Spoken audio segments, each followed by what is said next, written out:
Booters, welcome to another episode. I wanted to quickly explain to you about this episode with Bruce Djite that we have just done. It is one of the best episodes we've ever done. I feel like we keep saying that, but they just keep getting better and better and better. And what I will say is this episode contains one of the best rants about Australian football and the problems that we're facing as a community and the potential solutions to those problems that I have ever heard in my life. And that you'll find that around, I don't know, the hour mark. But what I will say also on top of that is you do not want to skip ahead because the first hour gives you context as to this man's illustrious career and how good of a footballer he was, but also how intelligent he is as a human being and his credibility to talk on such issues like the current problems with Australian football. So make sure you don't skip ahead and you watch the full episode because this is an absolute banger. Let's go.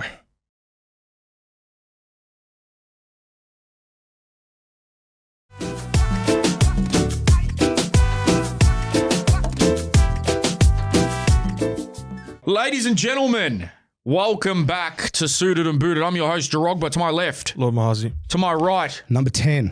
and to his right. Bruce Djite. Yeah! That's finally the first. We've never done an intro like that. That was self-introduced. Good. I thought I may as well say my name. Yes. I don't have a nickname to go with, but I'll make it work. Did you have a nickname plan? Fuck. Like what the boys call him? Bro, we are Brucinho. Brucinho. Really? Brucey.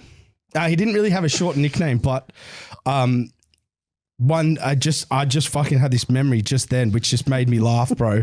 This is no word of a lie. We used to play the biggest rondos before training. Like I'm talking the circle on halfway, 70 the players. whole team and 3 in the middle. And like it was everyone's quite experienced. Everyone's putting some pressure on everyone.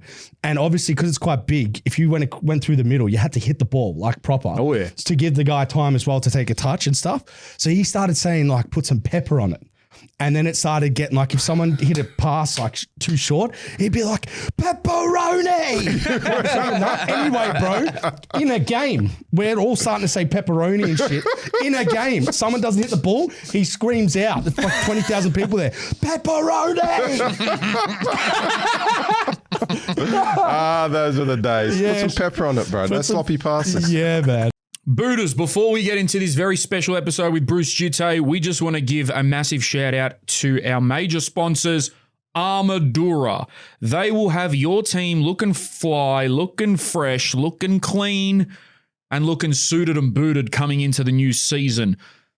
Top-notch custom designs, the best quality, and Nick is an absolute gem of a bloke to work with. He will have whatever you need sorted out. Look how clean these Brunswick City ones are, and you could get this for your club. No more boring pre-game polos. Yeah, and you would have seen some of our kits that they've done for us as well. This guy's amazing with his designs, and also the quality's incredible too. So if you're a local club, state league, NPL, community, whatever, if you're even thinking about changing suppliers, hit them up. Go to the link in the description below, and I'm sure they won't disappoint. Armadura, back to the episode. I was reading up. Were you born in America? Yeah, I was born in the US. So when did you move over here? 1989, I want to say, when I was about 2 or 3. So you could have played for The US. the US and Cote d'Ivoire. And Australia, obviously. is Togo as well or no? Togo, yeah. What? Can you run us through your what's your heritage like? Yeah, so my dad's from Cote d'Ivoire, Ivory Coast, Yeah. West African Do you country. Speak French. Yeah. French is my first language. And my mum's from Togo, which is sort of, you got Cote d'Ivoire, then you got Ghana next door, then you got Togo next to that, really small country. So that's where my parents are from. But my brothers and I were born in the US because my dad was a lecturer at Georgetown Uni. Oh, wow. And then so obviously went to America for that and then came to Australia for Got that. a job at Sydney Uni, moved to Australia. Okay. So that's why we moved to Australia. Did you Grew up ever in play Sydney. with anyone where in your change room you felt like they knew way too much about the world or they were way too sophisticated for what a can't think footballer off the top of my mentality head. was? Because Who would have been our friend person over of that? here. Yeah, there's always This probably guy one. knew what was going on in CNN I'm still waiting late for night Rashid. shit. I'm still waiting for Rashid to name someone. Yeah. Yeah. Maybe Carl? Valeri. Maybe, yeah, maybe. Yeah. But What, you mean not like on worldly? not on your level of like deep Because economics you've and got shit. how many brothers do you have? Two. Yeah. So when we were playing football, I don't know if they're still in the same fields, but like very educated family. Sydney was he was just in the stock market Banker. banker and he was based where in He was in Sydney when we were playing, but he's in New York now. New York, and then you had a brother that was like up in fashion. He was a stylist. Yeah. Yeah. Like they're all like That's really amazing, unique, bro. cool guys in their own like high up fields. And does that come from your father? That's just typical migrant upbringing. Yeah. Work hard, Yeah. So, justify your place, sort of thing. did you grow up with much influence from the Cote d'Ivoire and Togo, like the cultures, or were you straight into the American sort of side of things? Not even American, more Australian, really. Yeah, more because I was Australia, like two when I came. Yeah. We'd go back infrequently. Yeah. It's a very long way away. We still go back now, infrequently. What's your best for the same story from reasons. going back? Because it's such there's such Well, that's like where I learned to play. Right. So in 1993, I think it was, we were over there. I went to school there for about 3 months. Yep. And everyone was playing this game. I had no idea what it was. Before school, recess, lunch, after school, and not similar to Australia, but back in the day, you'd play till it was dinner time, whatever, and everyone's screaming for you to come home or whatever. Yeah. That's what it was like over there. And because I didn't have any mates, obviously I had my brothers, but I didn't have any mates. So what a better way to make mates than to join in and play the game. So that's what I did before school, recess, lunch, really enjoyed it. Where is it? Is this in the capital? Abidjan. Yeah. Abidjan's not the capital. It's like the main city. It's like main Sydney, city, yeah. right? Not the capital. Yeah. Yamoussoukro is the capital. Yeah. Much more inland, sort of more centrally located in the country. But it's like Canberra. There's not much there in terms of Were you at an international vitality. school? Like, what was the go there? No, Oh, it was just local school. Local school. Yeah. Is that why you got such good French, despite not really going up there? just speaking at home. Is your dad? Was that what? So that was the family. That was the household. At home we language, spoke right? French. Wow, man. Yeah. Even when you were So like when I 2 or got 3? here, I had a really strong French accent. Like, if you ask some of my friends who knew me in primary school, like I full rolled my R's and everything. Then when the fuck on. did the Western Sydney slang come in, bro? Bro, After I went to Bro, Marconi. this guy would be talking After I- serious stuff and be like, bro, you've got to. I still do it now in my current job, where people, which is a bit more. How much I don't do care. do you speak French now? How often? Not much, but my kids do French at school, but not like a lesson here and there. They go to a school where that you can do a Proper. French stream. Yeah. So yeah, they do everything in French: science, maths, technology, etc. Oh. 3 days a week. Mad. 3 days a week. Yeah, That's their French cool. is okay. It's not great. We don't speak much of it at home.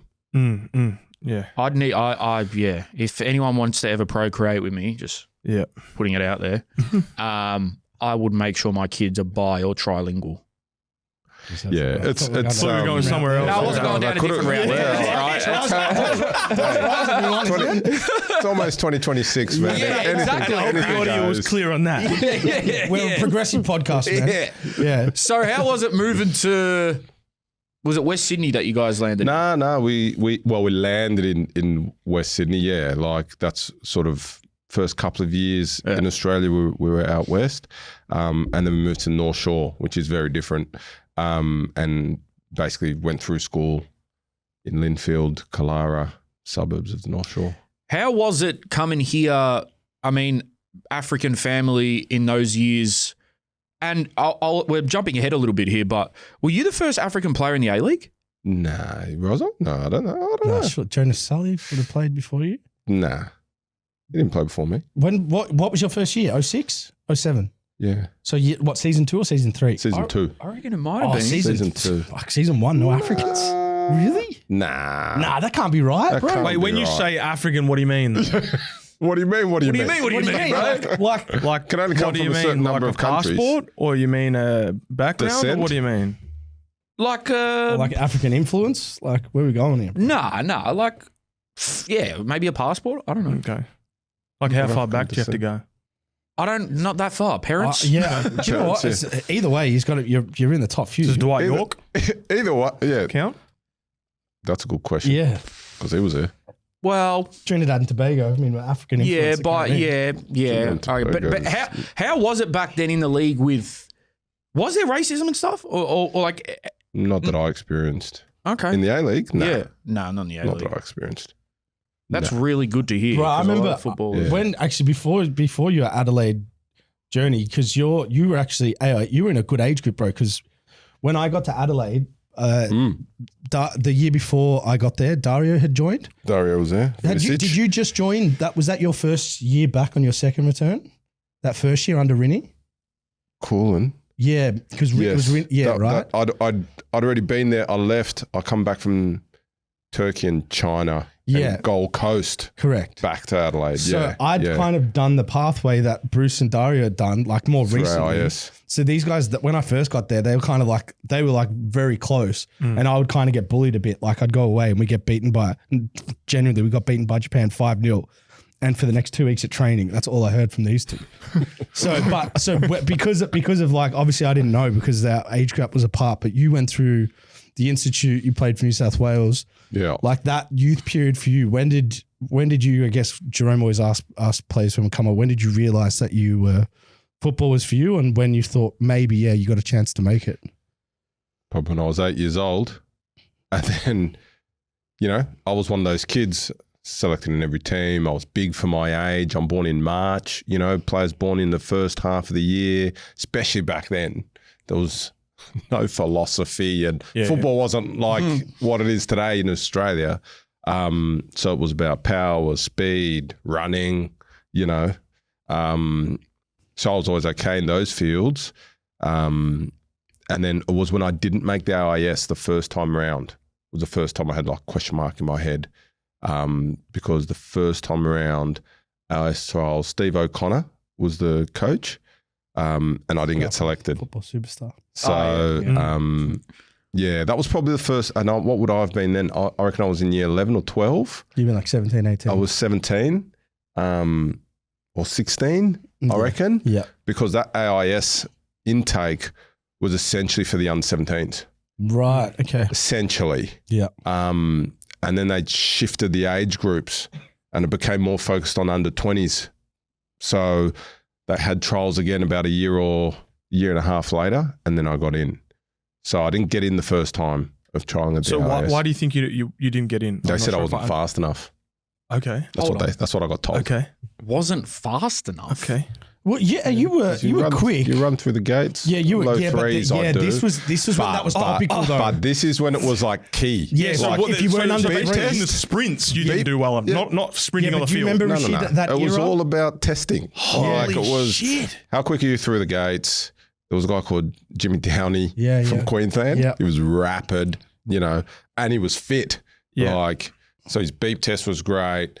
He was quick. They were like, we can make a play out of him, Wow, fuck, I wouldn't have made the AIS. You would not have made the AIS. You would have? No, I wouldn't have. No, you wouldn't have. I remember Bruce around that time because I was at VIS. The big thing was on like footballers being able to make it was you had to be under 3 seconds. Yeah, I under know. 20 meters. Yeah. I was like And always like, bro, Oh, yeah, I remember that 308. number I actually. wasn't slow, man, and I was Yeah. like 308. You know what I mean? And I eight- forgot about that That's period. a fucking lot, yeah.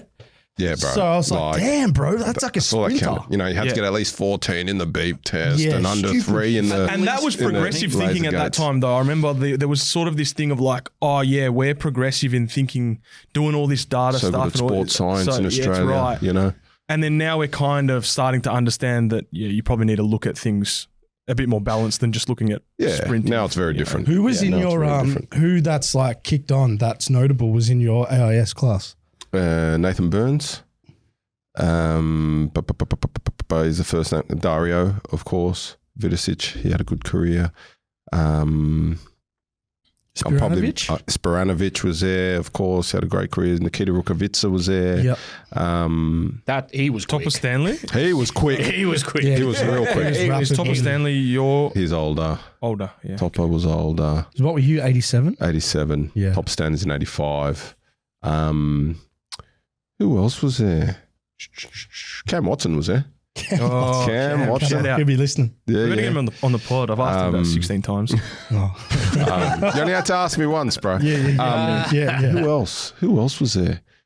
Trying to think. I I'm remember seeing your probably AIS missing photo. some gun player. Yeah. But You they're the named ones a few, though. they're the ones that come Bro, to what mind. was the big what were one, your though? family like with you pursuing football? Obviously, it's like quite an academic family. My dad was like, you got to study, study, study, blah, blah, blah. That was the thing. And you kept it up at the same time, your studies, always? Yeah, I was good at school. Yeah. Well, I was okay at school. When you play within yourself? Yeah. I worked within myself at school, you got a niggling injury and you're like, I think I can get through the game, but I'm probably 80% coach, my calf's on the edge. That's how I was at school. I could do really well if I really could be bothered, but I'm getting home late from training every night. I'll do the homework later. Then you're behind. Then you're so far behind. It's just like, forget that. I'll see how I go in the test, cram a week before, but I'd do okay. I wasn't a straight A student, but I wasn't failing anything either. So, my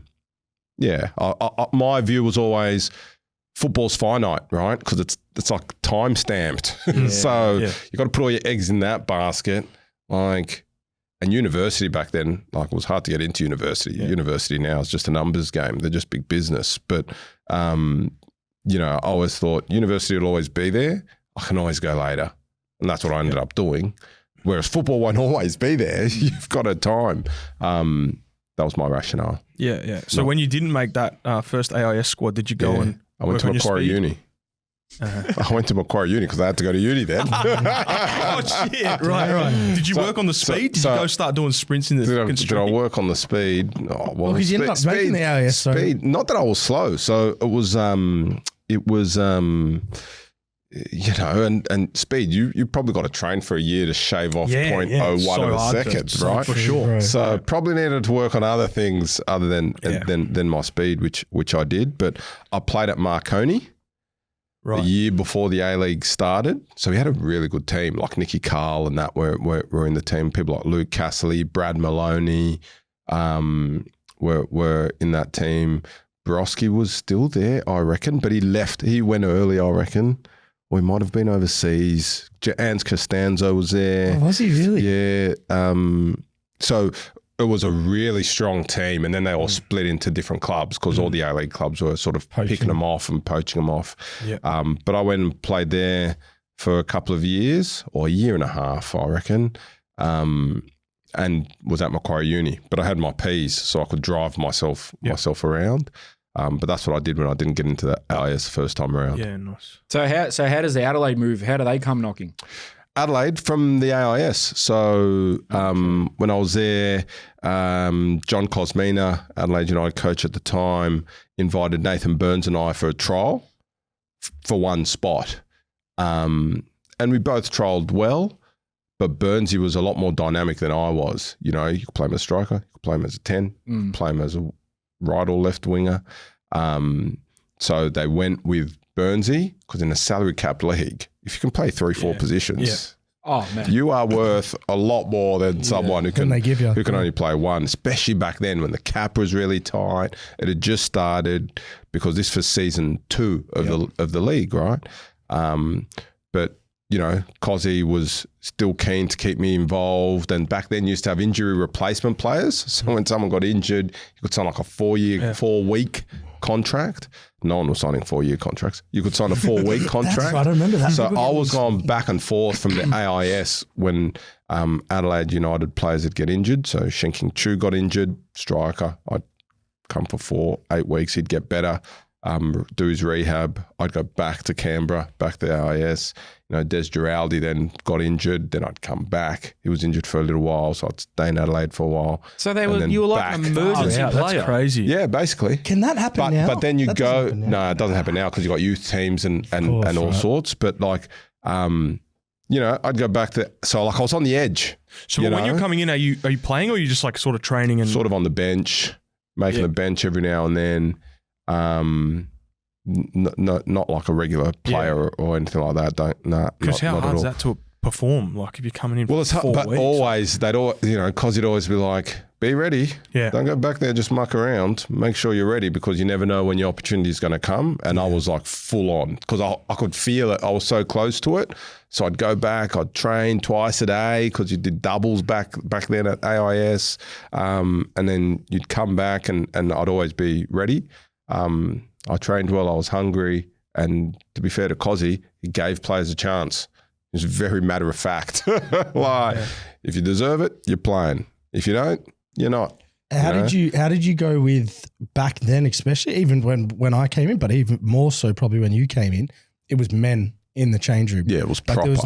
there was no one under 25, Well, plus Cozzy's old school. Yeah. So for you, like coming in, were you like, because you're quite an outgoing character when you get to know you, but what were you like going into that environment? I was really disciplined as a kid. Yeah. Like, because, we were talking just before, like I've never tried a cigarette till this day.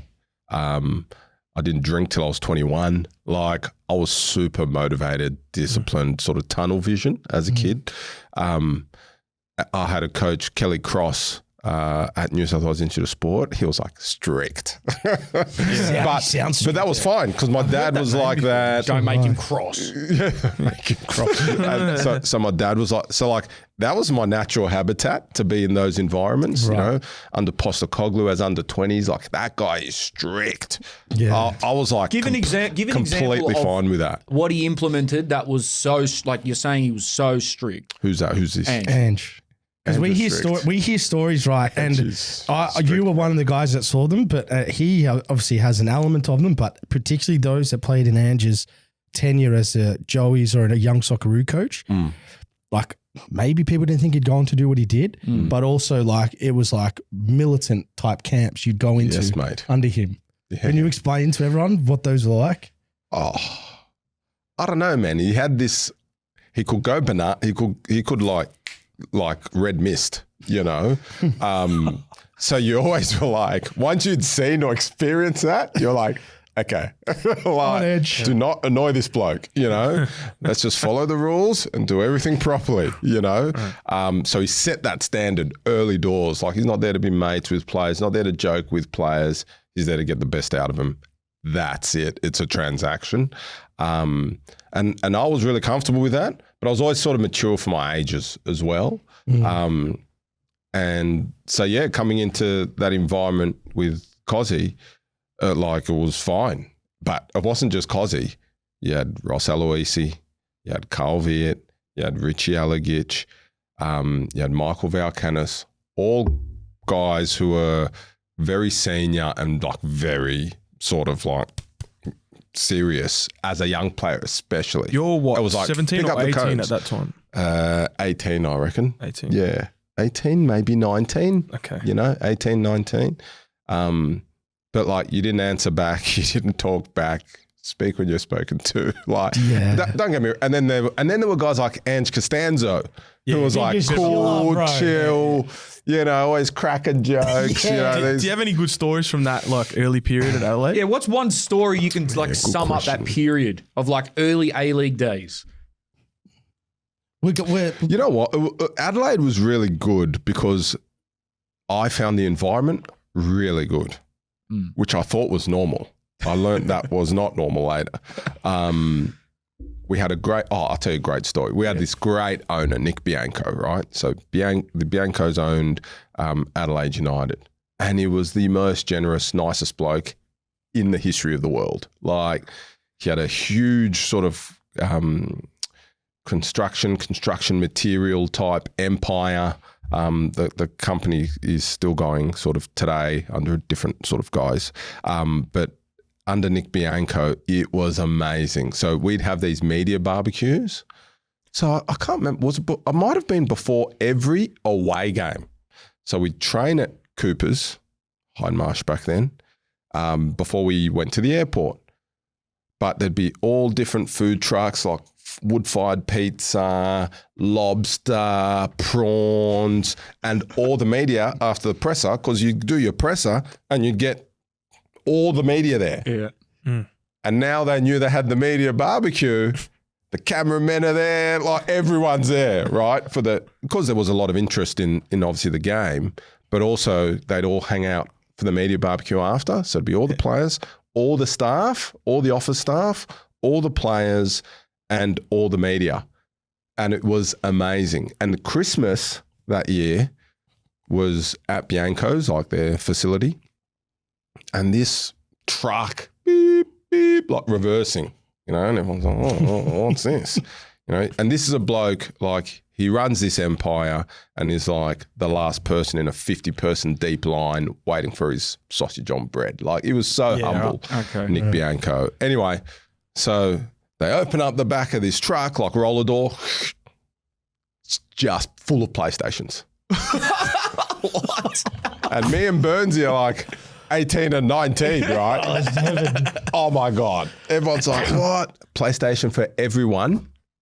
Everyone. I reckon me and Burnsy only took one. I can't remember if he took one each because we lived together. Yeah. And it comes with a controller, right? The PlayStation. But he bought an extra controller for everyone as well. Oh my! Because you can't play by yourself. You got to play with a friend. Nick Bianco is the original Kai Cenat. Yep.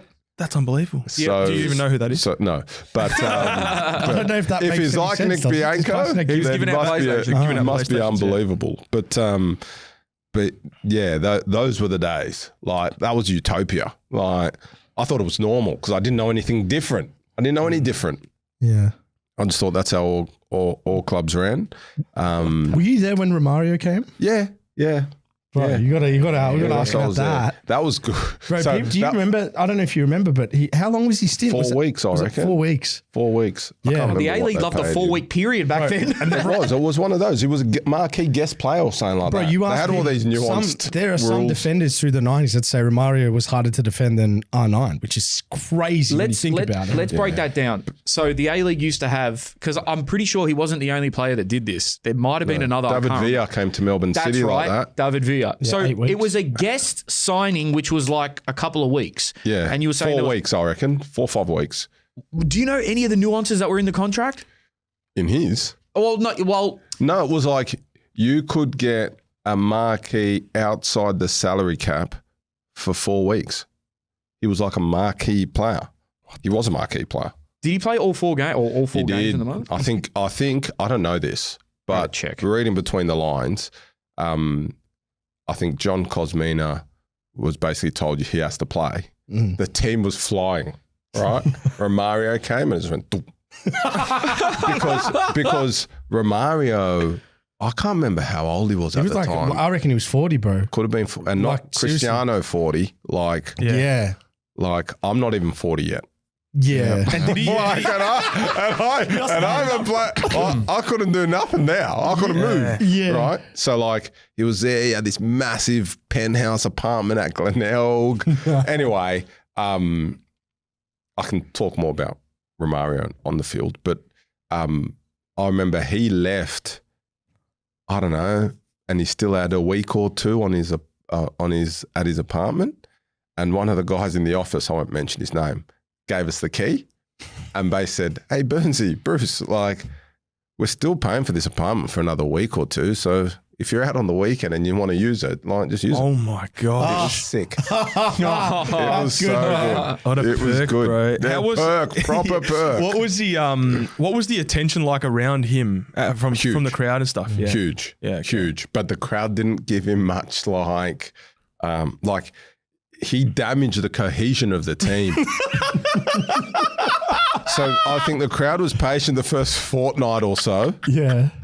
and then they were far less patient. Yeah, because I don't But think he did score one goal. Yeah, he did. He It did was score a funny, goal. just rolled it was in, jammy. man. It was jammy, but he Jammy, scored a I goal. It says, Romario was signed by Mel Patzwald for a 5-game stint. There you go. He played his first match on the 25th of November. Many considered it to be a disappointing spell with the club. He finally scored a goal for Adelaide to end his drought. What on the field, even despite him being older and so forth, maybe a bit past it, like you could see that he had, or that you even learnt off him. No, look, he had a great football brain, but he also he only bit part trained with the squad. Like this guy's a big deal. Like he came with his own trainers, his own physio. Like he came with his own people, you know. Right. So he wouldn't do all the session. They'd take him to the side and do a bit with him as well. So, Talk about damaging the cohesion of the fucking team. yeah, He's not even training on the park with you. In a new league. 40 going on, bro. He's got his own coach and shit. Cause I like I said, I was 19. I was a deer in headlights, but you know, I just couldn't believe this legend of Barcelona and It was a really good Adelaide team you were in, actually, because I remember like the strength of experience that it had. And then both you and Burnsy were young, but I remember Burnsy at that time like really being like hot across the league. Yeah, like he was on both of fire. you were scoring, but Burnsy was like in particular like this guy's going to play Socceroos like in a period where we're like unbelievable in the national team. Mate, he's Yeah, a great player. he was- He was special. He had a bro. really good first season, and then we both play. He started. I came off the bench in that grand final here. Oh yeah, We got the smashed. 6-0. The 6-0. But again, just being young and naive, we're like, we'll be here next year. You know, we got heaps of time. Yeah. We're just What teenagers. year was the game at Etihad, Tom Pondulyak? That was Was that the year after? no? Semi- What happened? final? What did what? Victory beat Adelaide 1-0, I think. It could have been. It could have been next the year after. I don't know. Had you already Can't gone to remember. I Turkey? reckon I was in Yeah, Turkey. he would have got. Yeah, I think that might have been a bit later. How do you pronounce? Is it Gençlerbirliği? Genshabili. It's not. It's Gençlerbirliği. Genshibili. Gençlerbirliği. Gençlerbirliği. Well, I Genç- could try How it the 20 hell? times, How did you end up Gençler. there? And were they? That was top flight at the time. Top flight. Yeah. How does that move come about? Through my agent. Really. Because there was a few of you as well, wasn't Bro, there? there was a lot of Aussies At in the that time. this period were going to Turkey. I reckon Was Nicky Carl over there? James Troisi was. Nicky Carl had been there. Yeah, Nicky Carl had Carl been was there, there. remember? Yeah, he's at that club. And then I want to say Josip Skoko was there well before us, though. Then I went. Michael Petkovic, goalkeeper from Perth, was already in Turkey. I went. Then Mile Jedinak came to. First James Troisi came to the club. Then Mile Jedinak came to the club. So we were all at the same club. Oh, wow. And then Kewell went to Galatasaray. Yeah. And what other Aussies were there? Lucas Neal ended up coming to Galatasaray as Lucas well. But that was the year later, So I what, reckon. what was a going year on and a there? bit Why later. was it one agent doing all the this, or what was all going different on? agents. All different. I don't know. It was coincidental, a lot of it. Yeah. Okay. Obviously Lucas went to Gala. Harry was already there. That makes sense. Harry was a gun. Yeah, I think we know he he's- was a gun generally, but he's- at Gala he was a But big I reckon deal. people thought he was had a maybe a great little bit season. finished. And then when his Turkish highlights, bro, it's Unbelievable. like Oh, I didn't know it's- that. it's- Yeah, I didn't it's, know. It's like Leeds highlights, bro. Yeah. Like he's not as quick and stuff, but he's scoring from everywhere, bro. And they've got tifos like in a stadium, like the Wizard of Oz, Yeah. like Harry Kewell with like all these colors of like Yeah, he was a Gala big on his deal in face and Turkey. stuff. Jake he's mentioned to me a few times that were you hanging around Harry with your time during your time in Turkey? Oh, so what would happen would be international breaks where we wouldn't go, or if we had a couple of days off that sort of lined up, we'd go to Istanbul, generally speaking. Yeah. Other players would go elsewhere. Troisi came with like his family. I was by myself. Troisi came with his family. Mile was there with his girlfriend at the time, now wife. So everyone was doing sort of their own thing, but Harry was there by himself. He had Les Gellis, the physio, there with him. But Harry's family had stayed back in the UK. So we were just bored by ourselves, really. And it was like, I'll come to Istanbul. Like, it's a 40-minute flight. It's not hard to get to. You could pop in and out pretty quick. I did try tee up to catch up with Burnsy in Greece because he was in Athens. And I did go once, and Burnsy didn't end up coming, which is a funny story.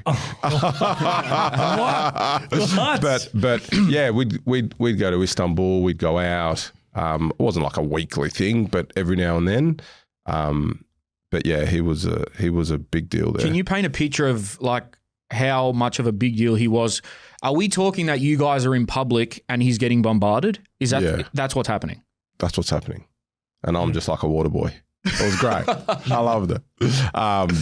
But yeah, absolutely. And what about amongst the players? Like, how are the players talking about him? Oh, huge raps on him. He did rekindle that form because he'd just come from Liverpool, right, where he'd had heaps of injuries.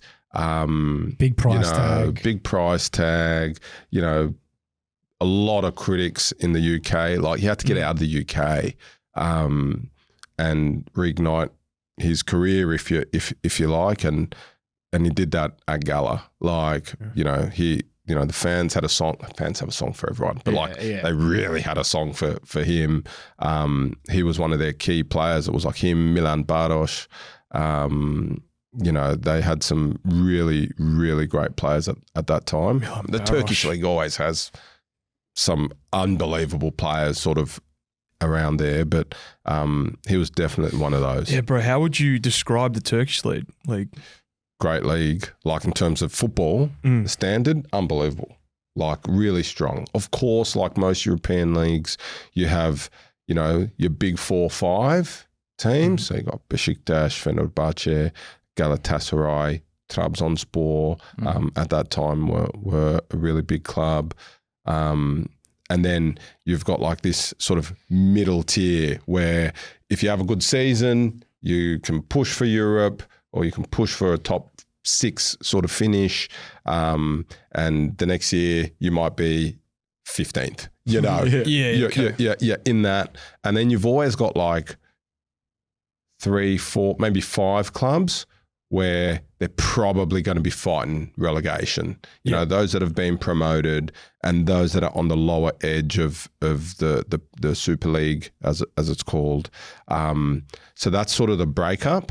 And you map your season on that. You know, let's try get the draws away here.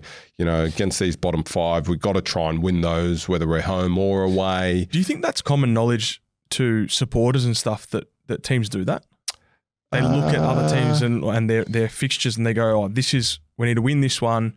We need to get a point here. I think it depends what country you're in, because like, I don't know, if you're in the Premier League, no one's accepting that approach. No way. Right? Yeah. It's a bit like here, you know, like you're going to win every game.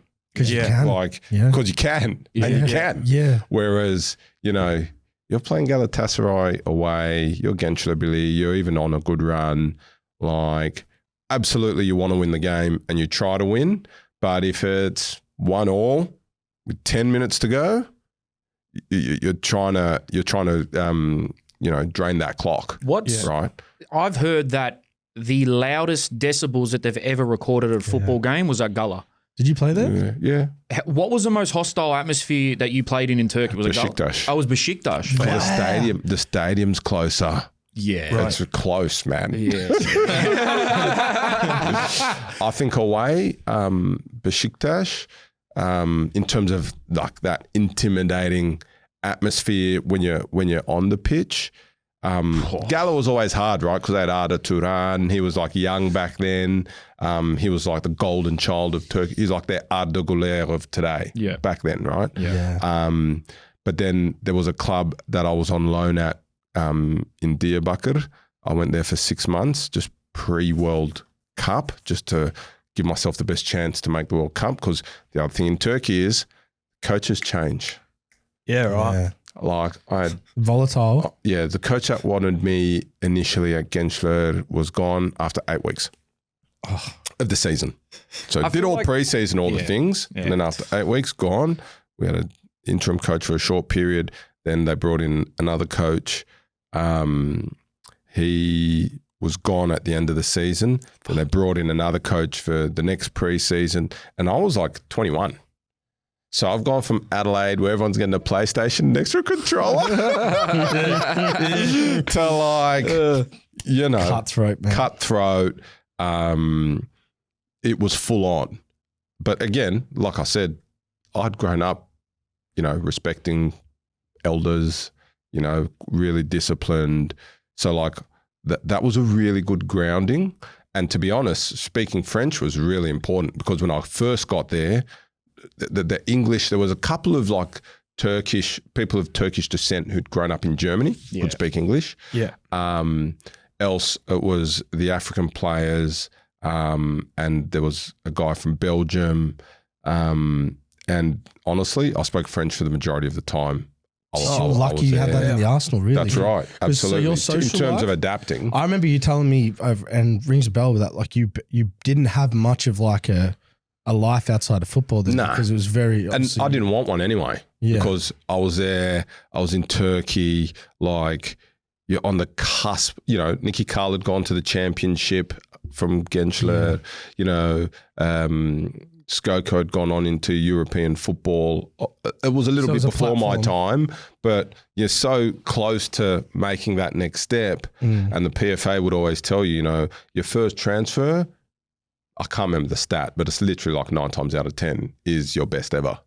Do you know what I mean? Very few go to a club and then go to a bigger club after.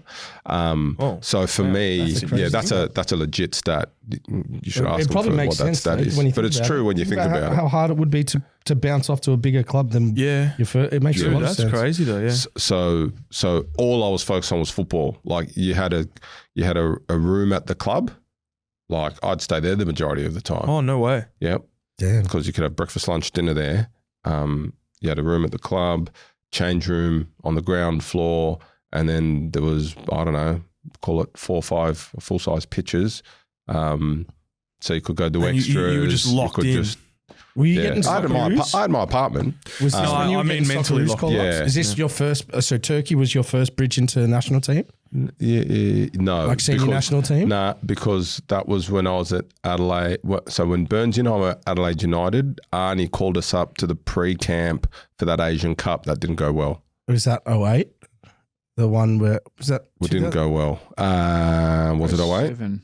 No, 07? before 07. Yeah, it would have been. It was before 08. It's a year after the World Cup. Yeah. It was before 08. Yep. Yeah, 07. So, you know, Dukes and all that was still playing. That would have been cool. That was my first call up. Who was coach then? Arnie. So he was the bridge between, was it Pim? Arnie was coach and John Cosmina was assistant, I remember. Holy shit. Fuck. We'll get into some Cosy stories soon. I'm looking at this Gutler team.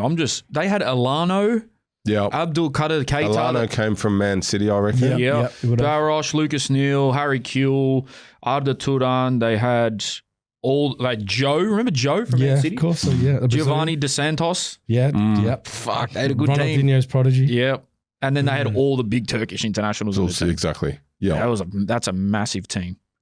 What was it like going into the national team setup with what's deemed our golden gen? Surreal, really.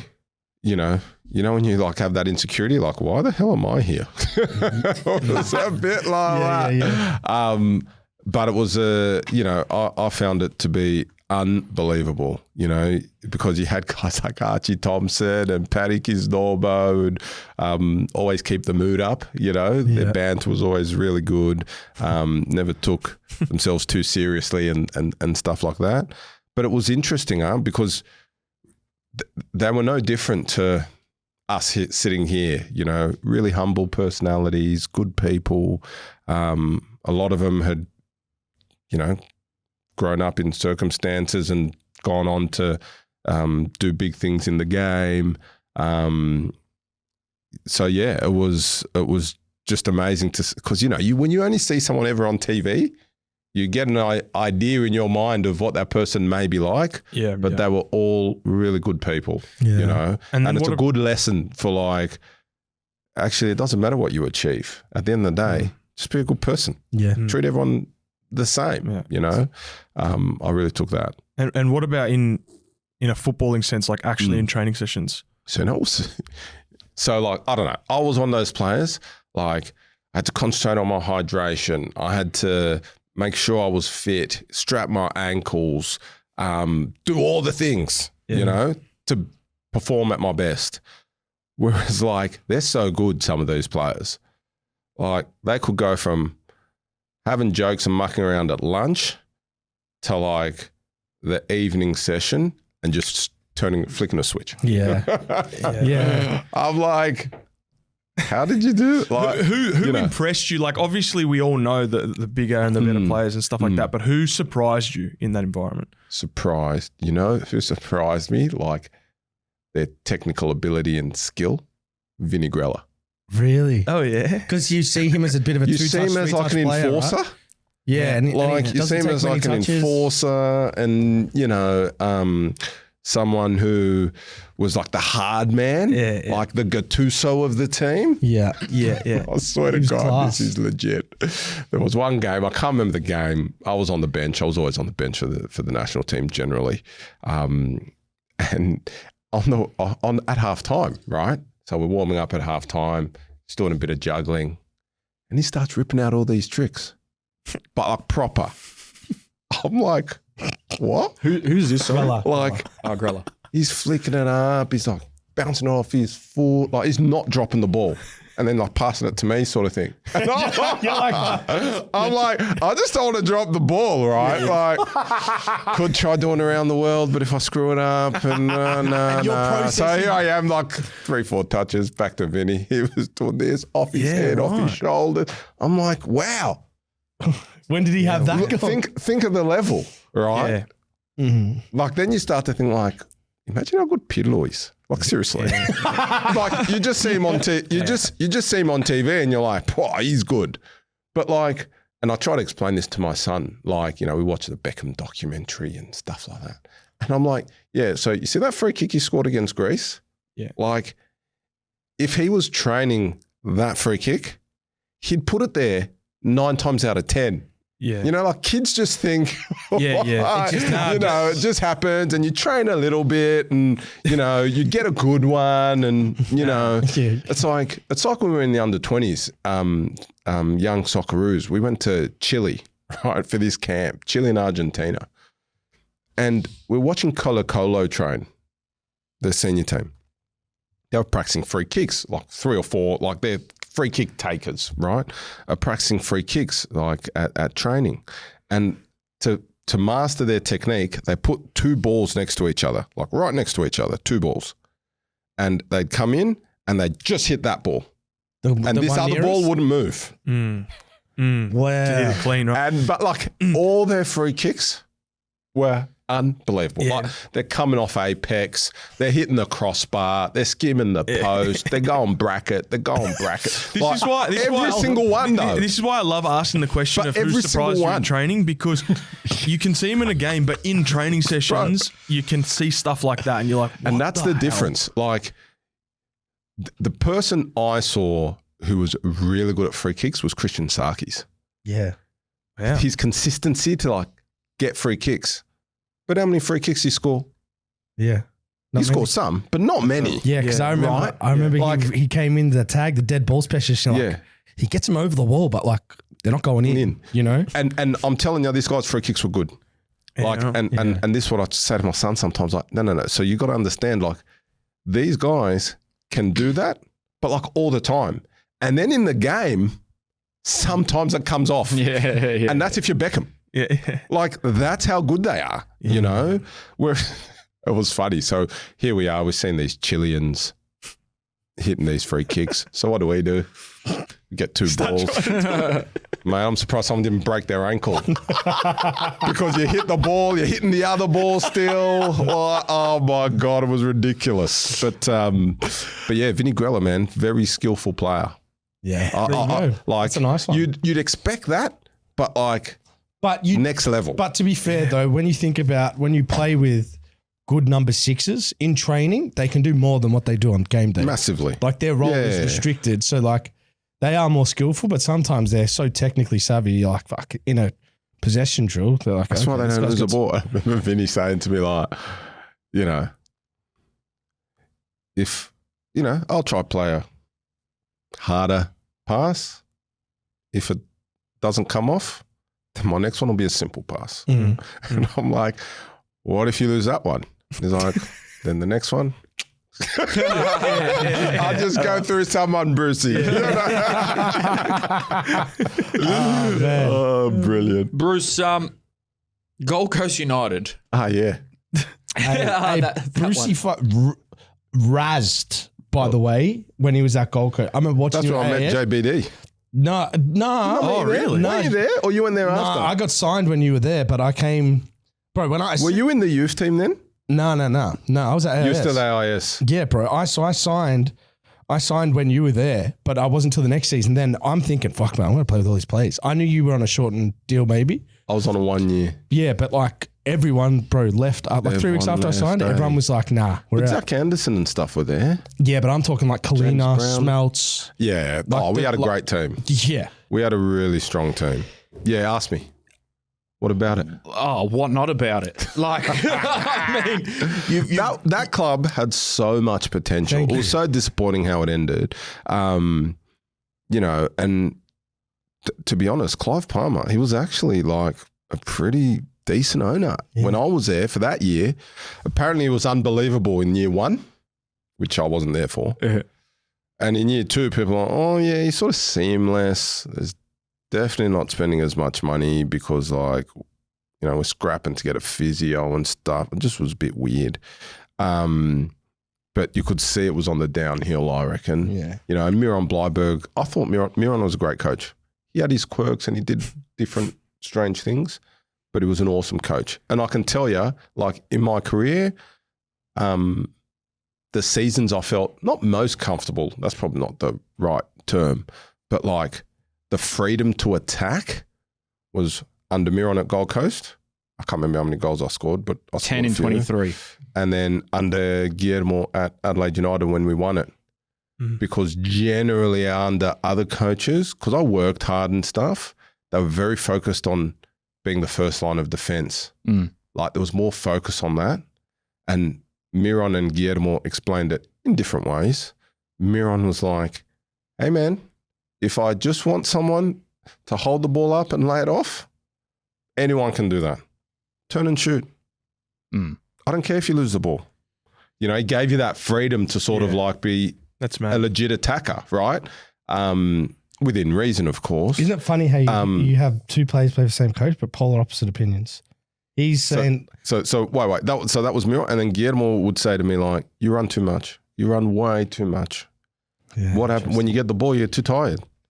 So absolutely do your defensive work, but he'd say like, watch Aguero play. Because he's very close with Pep Guardiola. He's like the godfather of his kids. And he'd be like, and Guardiola was at City, and he'd be like, watch Aguero play. Yeah, he presses because Guardiola does the high press, but he's not running all the time. keeping his... You're running all the time. No. So then you can't change speed when you get the ball. What do? You lay it off. He's like, Because you use a lot of energy, you right? When use you too dribble much. and He's like, use shoot too and much stuff like energy. that. Yeah. He's like, use too That much you actually energy. need to conserve a lot of it. Conserve Yeah, energy. I remember you just... Yeah, true. Yeah. I remember you at Gold Coast, so you were just banging them in for fun at one point. What do you mean you got 2 players with different opinions? opinion, yeah. What do you Jake mean by thinks that? he's the worst. Mind you, right? Now, we came dead last, bro, and like he was playing like... Miron Bleiberg. Yeah, we came my Yeah, season. We but came last. And it was Miron- like a bad, but like we weren't getting coached, bro. We're getting ran like for most of the season. And I've do you just mean? come Just from the run? AA. Bro, he brought in an Origin coach to run Nah, it, we an didn't old do any of Origin that. player, and we ran mid-season. Jason Kalina wouldn't have had any of that. Oh, bro, yeah, we didn't have. The only person that could really say anything to him was Thwaitie and maybe Thwaitie. Christian Rees. Yeah. But no one else could So really have an you opinion. replaced Shane Smeltz and he went to the club you were just at in Turkey, is what I'm reading here. Yeah. So Schmelt, I came to Gold Coast. I was going to go back to Adelaide United, Yeah. but Bianco was having financial problems and gave the license back to Football Australia. It was FFA back then. Too much PlayStations. Too many PlayStations. PlayStation. And then, so that door closed. Melbourne Victory actually sent me an offer, but I didn't want to go there, right? Why? Because I played at Adelaide. So it was a bit like, I would have gone there, but it was like, do I really need to do that to people? That's gone out the window now. Is there with another people. option sort of thing? And Gold Coast was there. That's because you know why he played in the original rivalry. That's when people were grabbing people by the throat and shit, and like 2 foot people's That's knees. why I say it's Do changing. you know what I mean? So changing out. Yeah. yeah, the mentality for him would have been like you would have worn that a bit in your Like, I look at someone like, Bloodstreams. and this is no disrespect to him because you got to play football, but Barbarouses has played for Victory, Wanderers, and Sydney FC. That's not happening back then. Back in those days. Like, you wouldn't go and join. Even you were you were in the terraces and then you were sniffing at Sydney FC boots. Well, it's for content. just so you're aware, Bruce. He was in the. Can we say it? Yeah, He was a Melbourne Victory Active fan back in the day. Yeah. Were ya? Yeah, and then we did a skit. We did a skit at Sydney FC the other day, and he wore a Sydney FC top, and someone wrote like, "Bro, skit or not, that's fucking outrageous." Bro, I haven't been in a terrace since 2015. At least there's some passion still left out there. Yeah, that's fair enough. Sorry, bro. So what actually happened with the turkey? How did you end up back in Australia? So it's and funny enough, I remember there were a couple of things. So I'm leaving Turkey. I'm like, I just need to play. And this is the funny thing, right? Money goes out the window. You're just like, I need to play. I don't care, right? Which you know, sometimes you see players, and this isn't me, but people will say like, but like he's at this massive club. Why would he go to this much smaller club? It's not because they want to play. But he's at a massive club. Yeah, but he's not playing, man. And this game is time stamped. You don't want to finish your career going from big club to big club, not playing any games. So, you know, that was a scenario for me where I was like, I just have to play football. I'm 23 now, and the last 6 months has felt like 6 years because I just haven't played much, right? In and out, whatever. So I had an offer from a Danish club, actually, Randers. Oh yeah, Funnily enough. Yeah. Few people played there. And then there was Real Salt Lake in the US. And then there was the Victory offer. And then Adelaide United couldn't happen. And then Gold Coast. And different agents, right? Providing different options. And at that age, you're not that young, but it's still like, it's so sliding doors, right? Like, what if I go there and it doesn't work out? What if I go there and it does? So you're tossing up, and you guys would have been in this situation, but yes, but I felt like multiple times. Yeah, multiple times. Yes. 5 aside. So I just felt like, nah, let's go. And Miron was like, you come here, you play, because Schmelz is leaving, you know? And the season already started, right? It was October or something. Oh, was it October? No, maybe it wasn't that late. It was August, I reckon. August, September. I had to negotiate sort of like, and then because I still had another year running on my contract in Turkey. So I had to negotiate that, which happened. I was easy on that side. Then moved to the Gold Coast. Like that, I decided because basically the coach was just like, come, you'll play. There was a new Socceroos coach at that time, Holger Osiek. Yeah, it would have been Holger. Like, and I was really keen to get back into the national team. So yeah, I went to. What a place to be a pro. GC, it's fucking Well, it's kind of like laid back. Bruce, were you saying that when you were there, the club was running smoothly ish? Yeah, bro. So, but what did you see any quirks to think? Hold on, that can't be right. Like, how was it in terms of like? I reckon about by January. Yeah. So I got there maybe September or something. Can't remember. But by January, you're like, you know what? Clive's not in this for the long haul. No way. Is that why you pulled the trigger? Because he was already like, you know, he was already bagging that. He was like basically saying, this is unsustainable. Like, it doesn't matter how much money you have. I'm not an idiot. How did that affect the players hearing their owner say that? Massively. We were lucky we had such an experienced squad. But everyone was looking for the exits. Everyone. Yeah. And they did. Which is why so many people left. It happened in because the space it's like, it all happened in the space of like an 8 week period. Last year was signing people, flying them in on helicopters. This year we barely got a physio.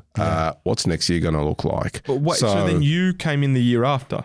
But I signed for. I played like Gold Coast in September when he went the year he's gone. I've signed a season before I'm going there. Oh, they poached me real early because I didn't really want to go there. Yeah. But I'm like, fuck, it's like Victory's giving me a trial, you know, and Gold Coast's like, bang, Miron's like, bro, you have a chance to play. Like, you know, I like young players. I'm like, bro, you've got Kalina and stuff. I don't know if I'm going to play. Then people start leaving. I'm like, oh, I'm going to play. And then I get there and I'm like, Now I understand why everyone's leaving. There's no one left. Shit. Bruce, so what were the discussions like? Were you guys in the change room talking to each other like, fuck, I'm going to get the fuck out of here? Really? So it was like, so it was Yeah, like, okay, so- absolutely. yeah. Right. I love Like, Holy because it was just like, Oh shit. hey, bro, where are you going to go next year, man? Yes. And hey, we had a good season. That's what I say about experienced teams, though. I was buzzing, bro. I You can thought, fuck, you can I'm have going that to the club. discussion, and then you compartmentalize it in your brain because you got a game to play. You know, like, and you're part of a good team. You had good players. You had experience. We should have won that year, Bro, I can't genuinely remember. I reckon we finished third that year. Yeah, you we should did. have won the league that year, and then we beat Adelaide in Adelaide. In the first final, and then we lost to Mariners in Central Coast. That was the year Brisbane beat Mariners last minute. Partaloo. Pardaloo header Yeah. off the corner. Like that. We should have been that final, and it would have been Brisbane, Gold Coast, Queensland Derby. What- Like that's what it could have been. So did you see a drop off in, you were saying like publicly, Clive was saying it's unsustainable and all that, but did you see a drop off in how you guys were treated? Because I've heard stories from you and Vince Regari and shit about how like at the start it was like, oh, taking you out for dinners Yeah, and you're private treated like lawns, this, man. all Full of on. that. But then did you... I wasn't there for that, but Okay. all the boys would tell me. Yeah. And they were like, it used to be like this. Now it's like this. What's next year? I'm not even waiting for next year to see what it's going to be like because this bloke's not. Was there an actual rivalry with Raw? I don't even remember. Nah, Was it like a thing or not really? It might have been. Not really because we didn't have enough fans to make it. Yeah, and it wasn't like that's- want- but oi. let's be real. That's the Yeah, but reality. I They're wonder. fucking, you go down the two ends, and it's like, Yeah, I don't know. Remember, Some we guys had just the bought we four had the mates. speakers in the stadium But I wonder if they're better attendances than MacArthur. making crowd noises. possibly. Season 1 and season 2 Gold Coast, not season 3. Is that actually true? Yeah, Oh yeah. They had speakers in the crowd to make crowd noises. Yeah, it was like COVID, but they were onto COVID early. Bro, I've never heard about that. True. In my life. we loved playing away Yeah. Oh, yeah. bro. I because could, crowds in the A League were so strong back then. We see- loved playing away. I could see my uncle in the UK, like when around the first few games I played in the A League, not because I knew where he was sitting, because there was no one fucking there. I could just pick him out, just looking to the sideline, like beautiful stadium, school Great stadium, stuff. bro. Do you know Everything if, was like, built pitch? for it. Do you know if like the first year there was fans or like it was remember. Yeah, I think It was a typical- I think they had some hits of like, yeah, there was some fans there, but yeah. Clive opened the stadium for free a couple of times, yeah, and we got those good times. crowds. Yeah, right. So I'm looking here. But he made it free. Was their first year Cost them a 09, lot. 010? That sound right? Yeah. The average apparently was 5,000 for the first year, and then it just drastically dropped off. And so that's crazy because it says that you guys finished fourth We were fourth that season. Should have won it. And yeah, if you still don't have fans and you're finishing fourth, so you're doing all No, right. but- Because on the the field we team were they strong. had, bro.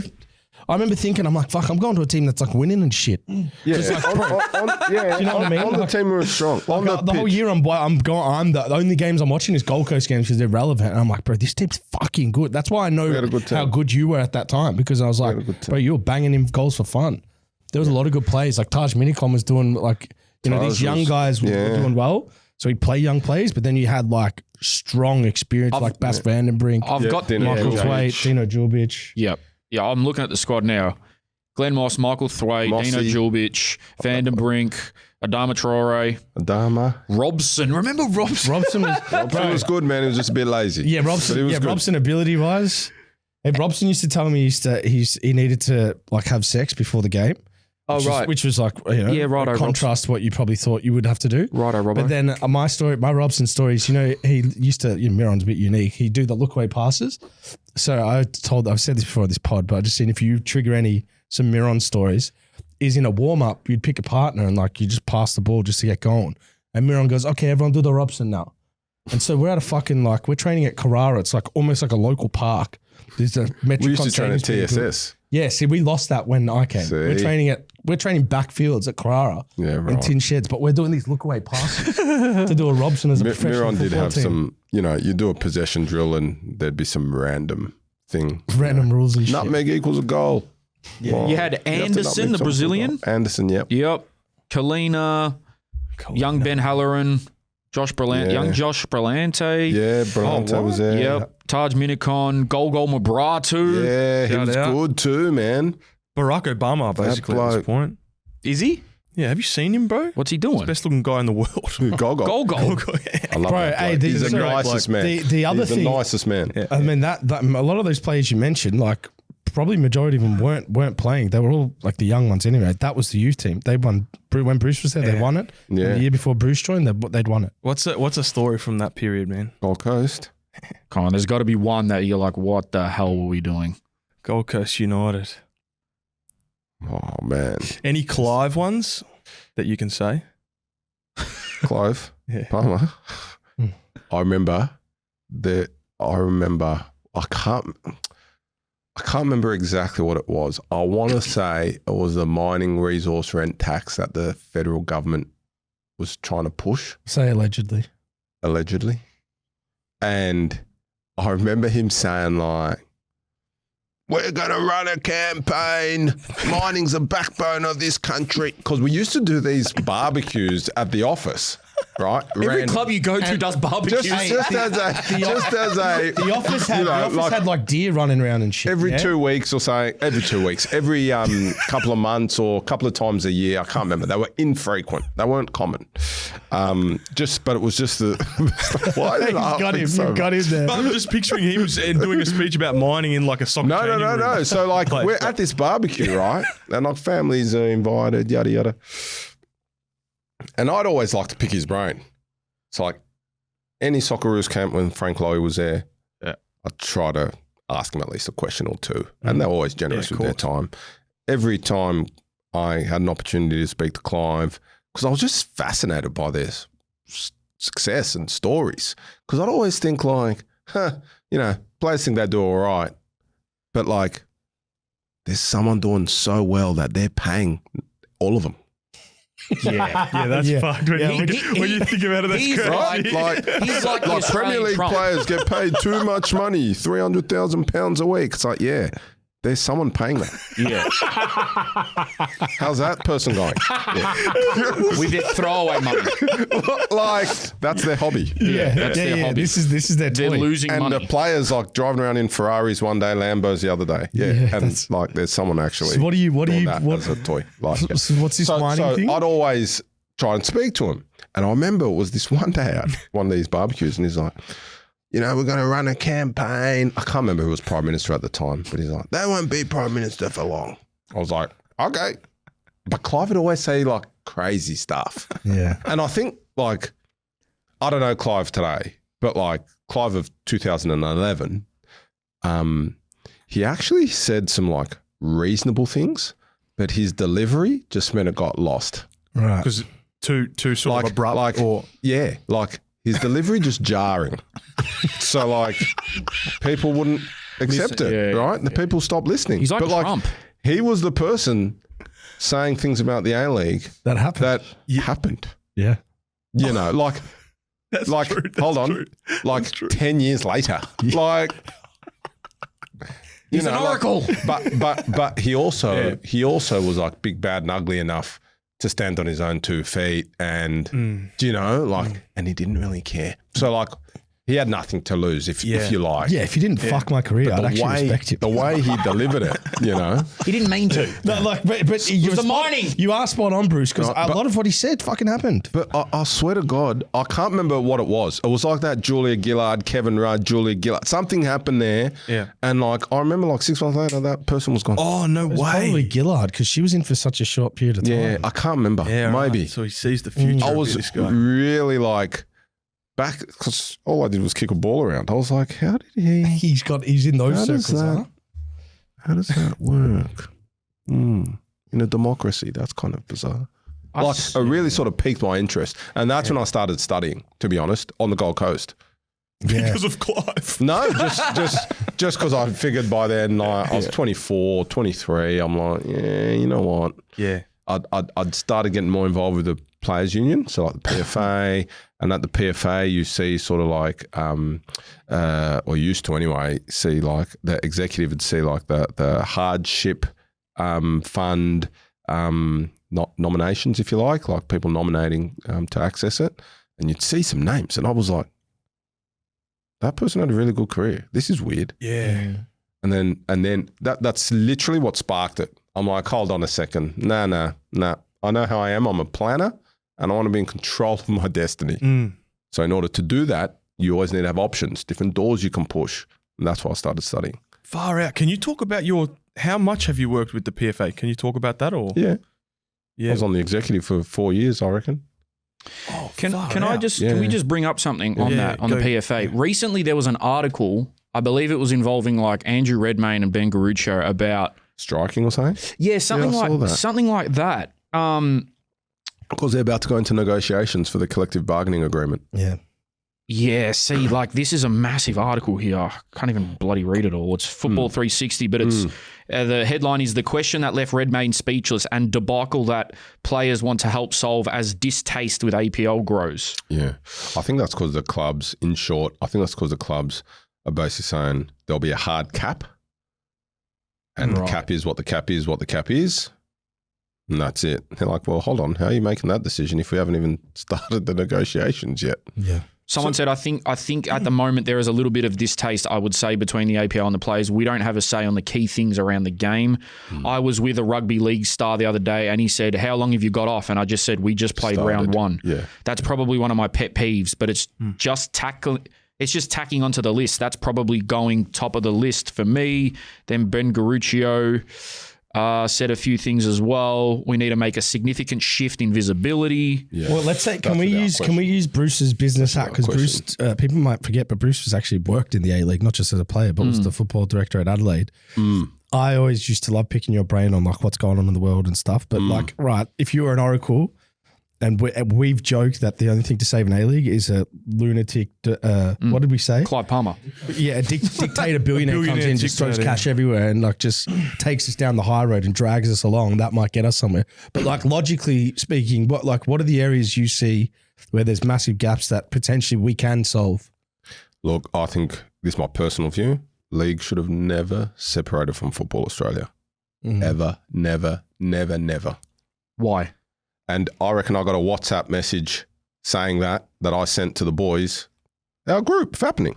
Yeah. We're in a WhatsApp group. Anyway, I reckon at that 15 years time, strong, when that name. I reckon at that time when Stephen Lowy said something like, "Be careful what you wish for," I reckon it was me and Michael Zullo. We're like 100%. And now you see. Can you what's happened. elaborate on why though? Why do you think they should have just stayed? Why do you think they should have stayed? Because you're always stronger together. Because you're never going to be, well, never's a strong word. I'll take that back. But like, chances are you're not going to be the number one sport in any jurisdiction in the country at any point in time outside of a World Cup. So like, pretty sure rugby league will be the number one in New South Wales and Queensland. Just hazarding a guess, guys. Yeah. Pretty sure AFL will be the number one in Victoria and SA and WA. Can we be the number two sport in every jurisdiction? Maybe. Only if we're together though. Socceroos, Matildas, A-Leagues. Like, I grassroots. Like, I get the theory behind the separation, but from day dot, before day dot, from when it was even spruiked, having been in collective bargaining agreements, having, a little bit of time with people like David Gallup, Ben Buckley, John O'Neill I didn't spend any time with at all. But like, for them to get railroaded, the Lowies, are we joking? Are we joking? The way some of these people are treated, some of the best sports administrators, like who's the APL CEO now? I don't know. There isn't one. Yeah. Like, guys, I like, didn't even know. give I me was like, shit, David. am I meant to know that? Give me David Gallup any day of the week. It was a tough gig. He did a good job. Of course, people are going to complain because people are passionate about the game and have different views, and all that's great. And it can be done respectfully. And there should be a blowtorch on high-earning executives to ensure they deliver good outcomes consistently. But we have gone from having a kick-ass board of like the who's who of Australian business, which last I checked, the AFL Commission sort of has, and the influence that carries, to now having two separate boards, one entity that doesn't even have a CEO, another entity that has an interim CEO for a long time now. That's months and months and months and counting on the Football Australia side. And basically and I know this for a fact, like there are people in government, and we always say, soccer doesn't get, the football doesn't get a per capita funding. Okay, who are the safe pair of hands, guys? Yeah. I know the Lowies are. I know. Yeah. Right. So it's more than just the individuals or idealism around, in the UK, the Federation and the Premier League are two separate entities, so we should follow that because that's best practice. And yeah, absolutely. When you have, uber sophisticated investors, not people ripping off AFL players for hundreds of thousands of dollars and ending up at ASIC and ending up at the ATO and. I was speaking to an administrator of an A-League club just recently who was like, mate, you have no idea. I was meeting with the ATO every day to help save this club. So last I checked, I don't think Premier League clubs are meeting with their tax office every day because they're not paying liabilities. So you got a different caliber of owner, right? And there's a reason Melbourne City's so successful, guys. They got a different caliber of owner. And that's just the reality. In this game, it's a global game. You don't have to play here. And you see it. People go to Indonesia, people go to Malaysia, places where when the A-League started, no one even consider. Yeah. You wouldn't even consider it. Thailand. People go to MLS now. Why? Because the MLS has a certain caliber of ownership. And that caliber of ownership has built an empire. How many teams in MLS now? A lot. And how much is a license now? It's fuckload, bro. So it doesn't matter if you're losing money on your club on a cash basis if the value of your license is skyrocketing, Well, right? you can justify the expense. But when you're losing your license value and your cash is getting demolished and your dividends cut to 500 grand or whatever it is now, like... There's 30 teams in the MLS. That's right. And they're all big. Bruce, one of the questions that, a lot of people are now talking about the fragmentation as a bad decision. I know. But I will happily say I said that years ago, before it even happened. Do you think it's too late to couple it back now? I would love to see it coupled back, but then the question is, like, who wants to take on the APL? Well, at the moment, probably no one. That's the challenge now. Do you get me? Like, it's hard because it comes with so much baggage, right? Really, as a in globo entity, like, don't know if it didn't. I'm assuming those talks would have already been had. Where do you stand now with? All right, you've made a lot of great points around why the league is where it is and potentially where it could end up. But now we're seeing, like, much from our days and when you were playing too, like, we play an NPL team after 1 week of being back at training and we might go down 1-0, but we've never fucking losing, like, ever. I never lost to an NPL team in my whole A-League tenure, right? Now that the levels kind of change, this whole discussion around promotion, relegation, people thinking it's not sustainable. Well, now if we're going to do it, it's the only way to kind of regurgitate or Look, having the been game, I guess. Having been a football director and seeing the cost of operating a team, it's really expensive. And like, it's the risk around it is longevity. Correct. Gold Coast, come and gone. Western United, come and gone. North Queensland Fury, come and gone. New Zealand Knights, come and gone. Who am I missing? There's probably a few right now that is there 4? Yeah, I think it's just them. The last one was How long's A-League been around? 20 years. 20 years. So We said you that lost it's one every 4 years, one every 5 years. What do you think That's is not the best strong play? enough footing. What do you think is the best play from here? It's a difficult situation, but I think that, like, I just think there needs to be that long-term approach. Everyone needs to put their knives back in their little satchel, and really the game as one is much stronger. It is, because you'll have fluctuations. You've had the golden generation of the Socceroos go. They're still making World Cups, of course, but you're not, you know, you don't have your Timmy Cahills and your Harry Kewells and your household names, if you like. But the Matildas are bloody household names. So you've had another star rise, right? And, you know, there was a period where the A-League was absolutely flying, right? We all know when that was, 14, 15, 16, 17, around there, where, you know, you had Shinji Ono and Heskey and Del Piero, and crowds were strong and viewership was strong, and, you know, it wasn't as fragmented media landscape. So everyone had Fox, everyone watched Premier League. Oh, I'll just watch the game that goes into the Premier League. Like, we've all had that fracture from a media perspective, but you could argue the A-League was stronger then, right? And now it's not as strong.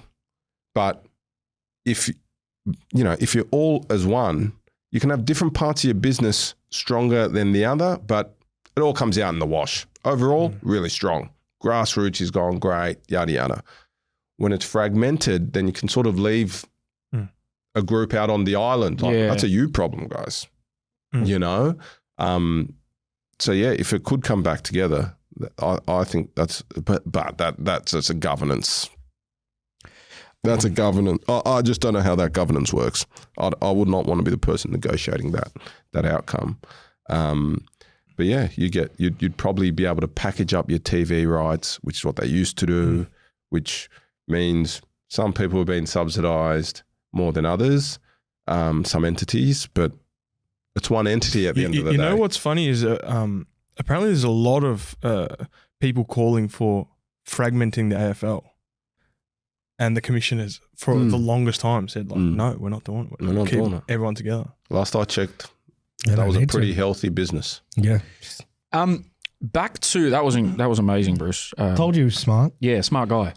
Back Just to opinionated. Smart, opinionated, same. Yeah, can you imagine, right, if we had a little dispute internally at the club? Everyone's like, Bruce. and it's just like, because his brain Diplomatic. can picture a solution and make it sound so simple when everyone's running around like, the fuck do we do? Well, speaking of that, tell us about Jake at Adelaide. JBDBD. JBDBD. What was he like?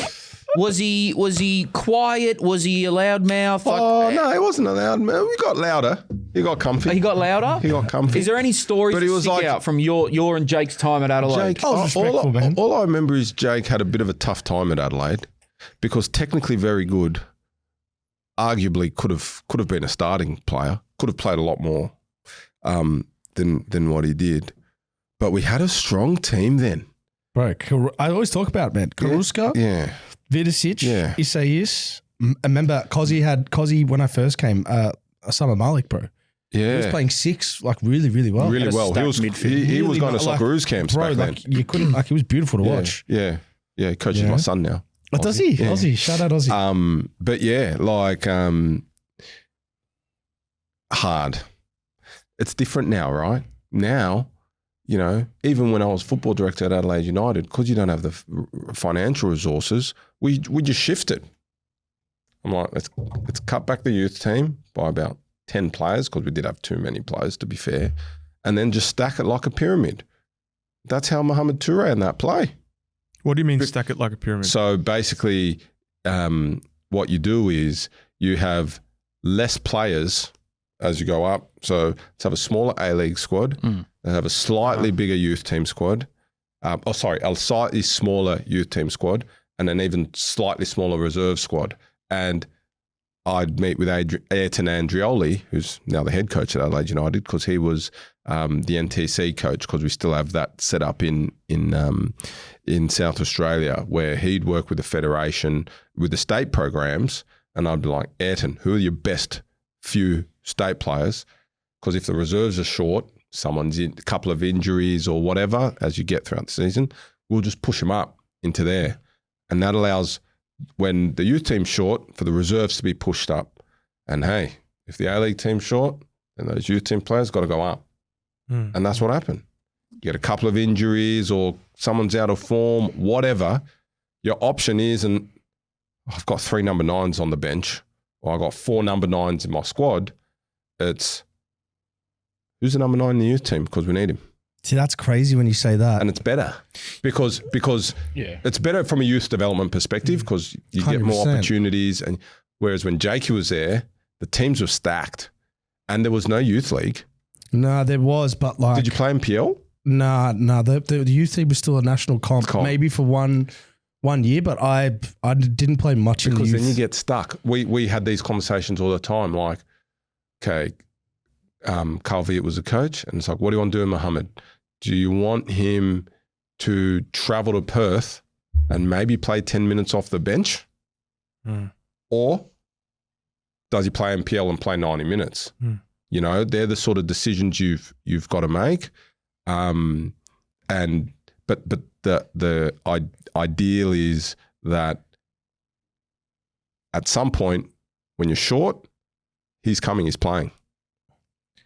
Right? Like, because you don't have other options and they're good enough. Yeah, it's almost like you put yourself in a position where you don't have other options, so your only option is to make this work. Yeah. And then out of that, you're obviously going to get some times where it's like, oh, fuck. But then you're also going to create players like the Toure's. That's right. And it's also because the other way you do it is, and the other way we were doing it was everyone gets pushed down. Yeah. Because your A-League squad was quite big when you include scholarship players, yada, yada, yada. So what would happen is 5 or 6 players every week aren't even in the squad. Sorry, guys, you're playing NPL. That's what happened when I was at Victory. Right. And then NPL, you're not playing NPL. You trained in the starting 11 all week, but 5 of you go to the bench and the 5 that were going to be on the bench, you go down to reserves. Yeah. Right. And I'm like, no, that's a shit. That means that every time you have a conversation, it's a negative one.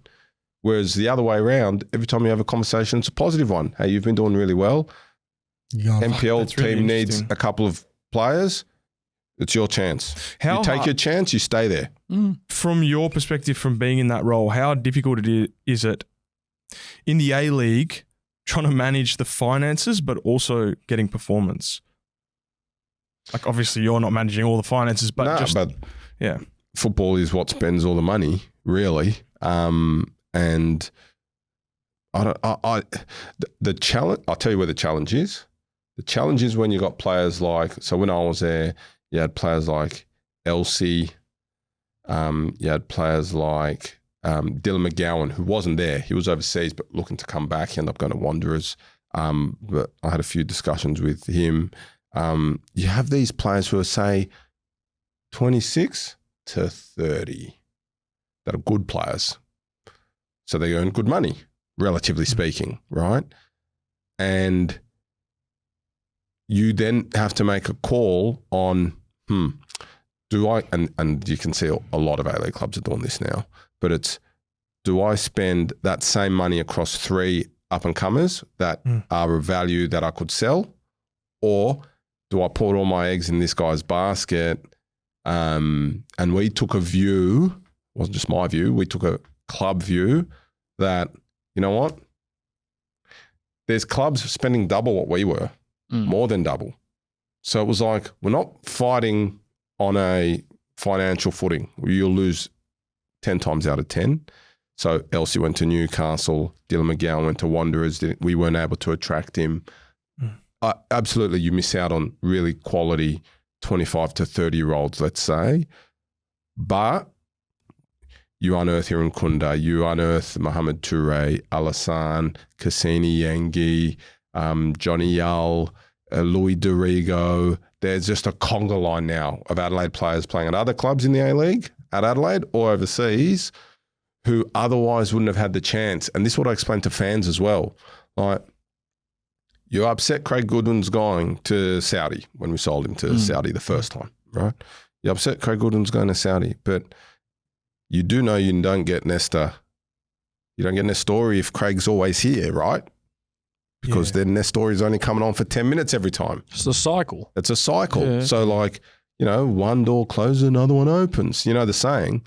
That's true. The challenge is like, we're not Spain.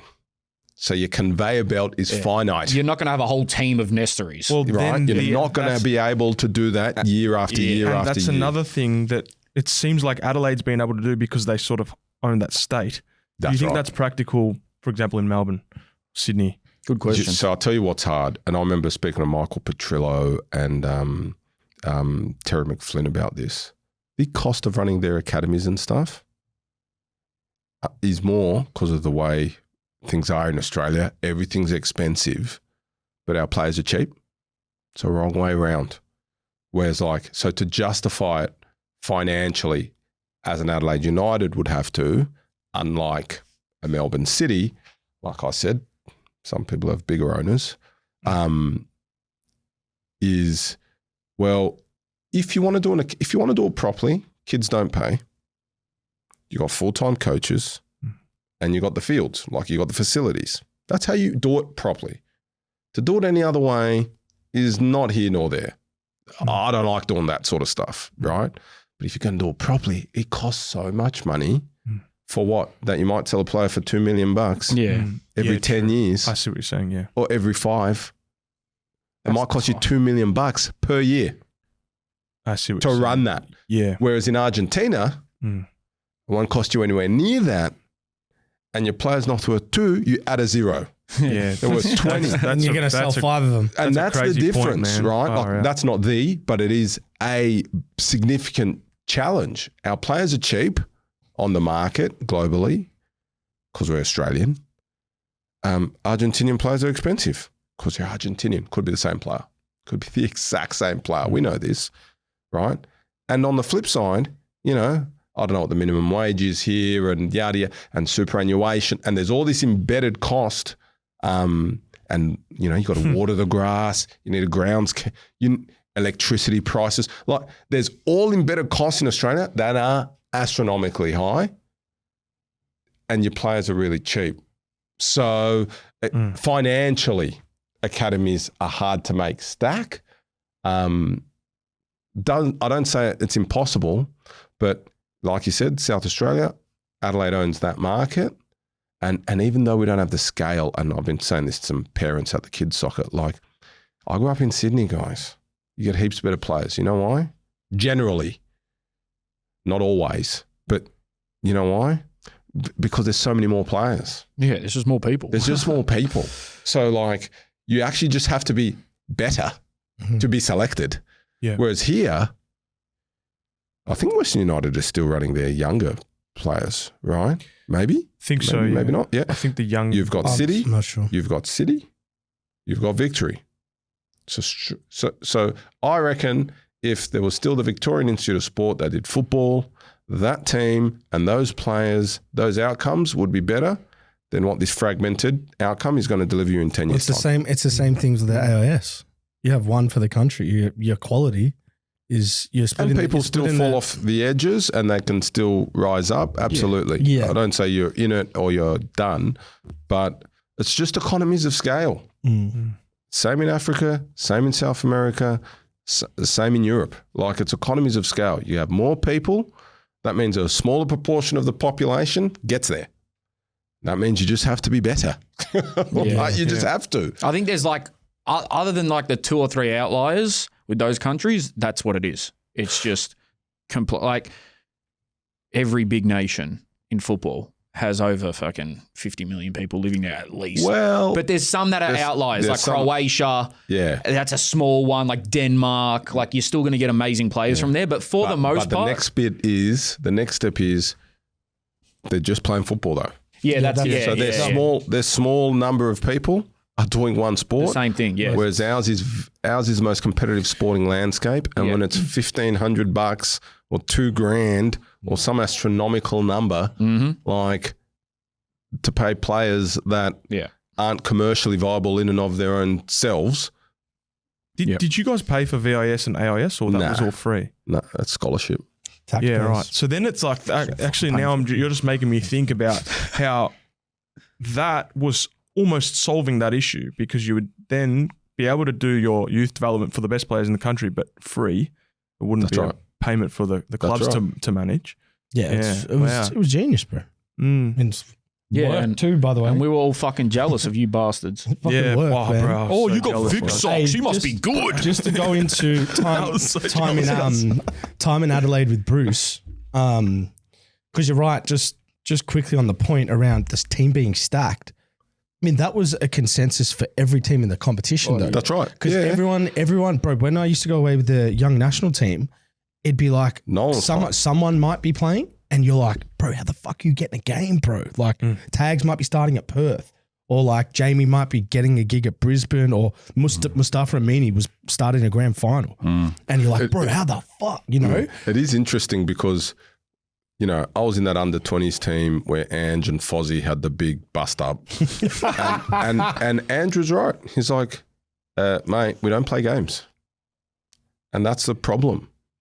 We played Korea in the quarterfinals, South Korea, and their young guys are playing.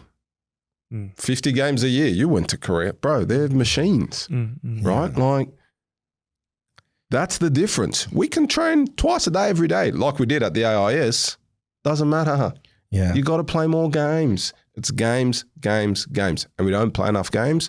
We never have. We still don't. And it's a massive challenge. And when you're 12, 13 or, you know, 16 actually, the gap's starting to get way too big now. it's But gone. at that young age, it doesn't make that big a difference. But it's compounding. Yeah. So every year you do 2,000 hours less than what they're doing in Europe and elsewhere. In 10 years, you've done 20,000 hours less. You're never catching it up. Yeah. Never. We always say this, that at around 12, we're not far off Not far off. the other countries. But then, yeah, like you're saying, it Because compounds they'd only over done years and years and 2,000 years. hours more. But Yeah, by the yeah. time you're 16, Yeah, mate, it's 20,000 hours or whatever the number is. yeah. It makes it hard. Hey, you right if we go for another 20 or so? Because we got some, Yeah. we got to get, no, because we're just checking the time then, as long as you're all good. What I wanted to ask, so when we were at Adelaide together, we played for 3 managers together, but really 2, and they were vastly different, right? Like John Kazmina and Josep Gombau. Yeah. So Josep, right? Sorry. So Josep, right, was always like, you guys don't train enough here. Yeah. It's like, in Australia, you guys don't train. Like, Yeah. I can't believe, like, because the work ethic is all, the Australian work ethic is so good. He just couldn't, it was all discombobulated. He was like, You guys work hard for 4 games. You guys work you so could see hard. his face process but confusion. you don't do enough training. Like, the kids don't train enough. Like, you guys got to do more. Like, Yeah, he 'cause wasn't they're- talking about the professionals. He was saying, like, The juniors, the juniors clubs, don't train. 2-3 times a week type Anyway, thing. sorry. Just talk because you had 2 stints under Cozzy, Yeah. and Cozzy was very likable in a lot of ways, but he rubbed a few plays up the wrong way here and there as well. But I felt like he was a breath of fresh air when I came because like he really like you said, he'd give you young players a go. Yeah. But he was old school, right? So for you had a good Was relationship this with him. post Rinnie Coolin? Bro, so this is post when I came when Serge Van Dijk and that were there. When I came, right, to give Bruce's like the team stack, we had my first year in before the season started, we still had 3 strikers on the books. We had Serge, Geronimo, and you as our number 9s. Yeah. So like we'd play 11v11 and like Serge Van Dijk would have to go stand over on the other side and not play. But swear to God, bro. Because Why? That is also because like he was leaving, Geronimo came, was still in Champions League, but like they were still on the books. Yeah. But your experiences of Cozzy, man, for the audience, because he was a character. Oh, yeah. He was really good to me. Like, he gave me my chance.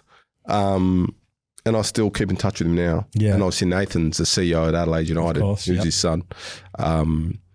But he was a hard bastard too. But he was very different. First stint, second stint. I found he'd softened a lot. Yeah, They usually do. As You they got get the older. soft Cozzy. Well, I was going to say Like, he I'd come around the corner of the chain of the tunnel in at Hindmarsh there for training, like just going to the change room, and he'd be around the corner and just be like, bang, punch up.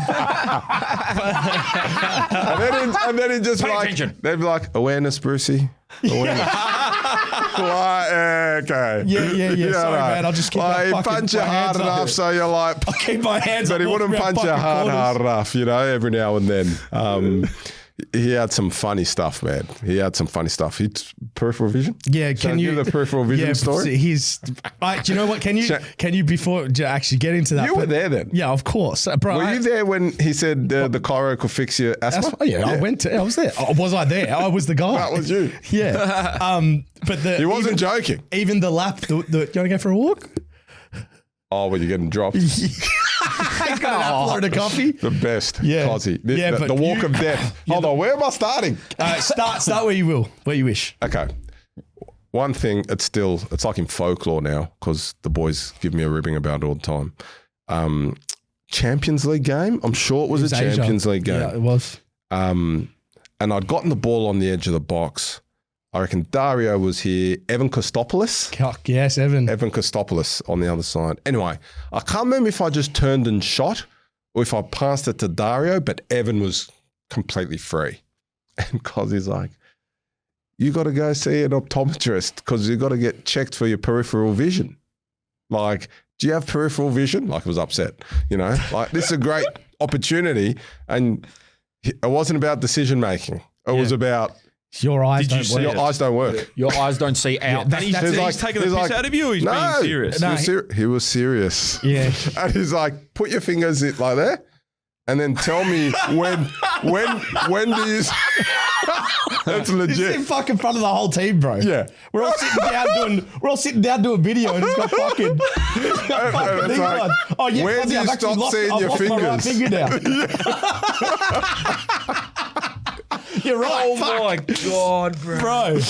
That was, and that's all time. People bring it up all the time. Yeah. There was that. What else was I going to say? The walk of death. The walk of death, man. So when you were going to get when you were going to get dropped, i.e., you're not traveling, or you started the week before and you were probably going to be on the bench. Yeah.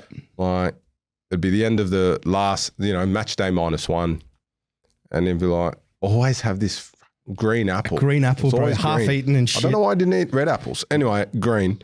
And he'd be chomping on this. Barefoot You know he when was. people chomp on apples, how loud it is, the crunch.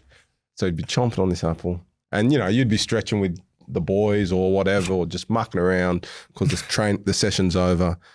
And he'd be like, hey, Bruce, you got a minute?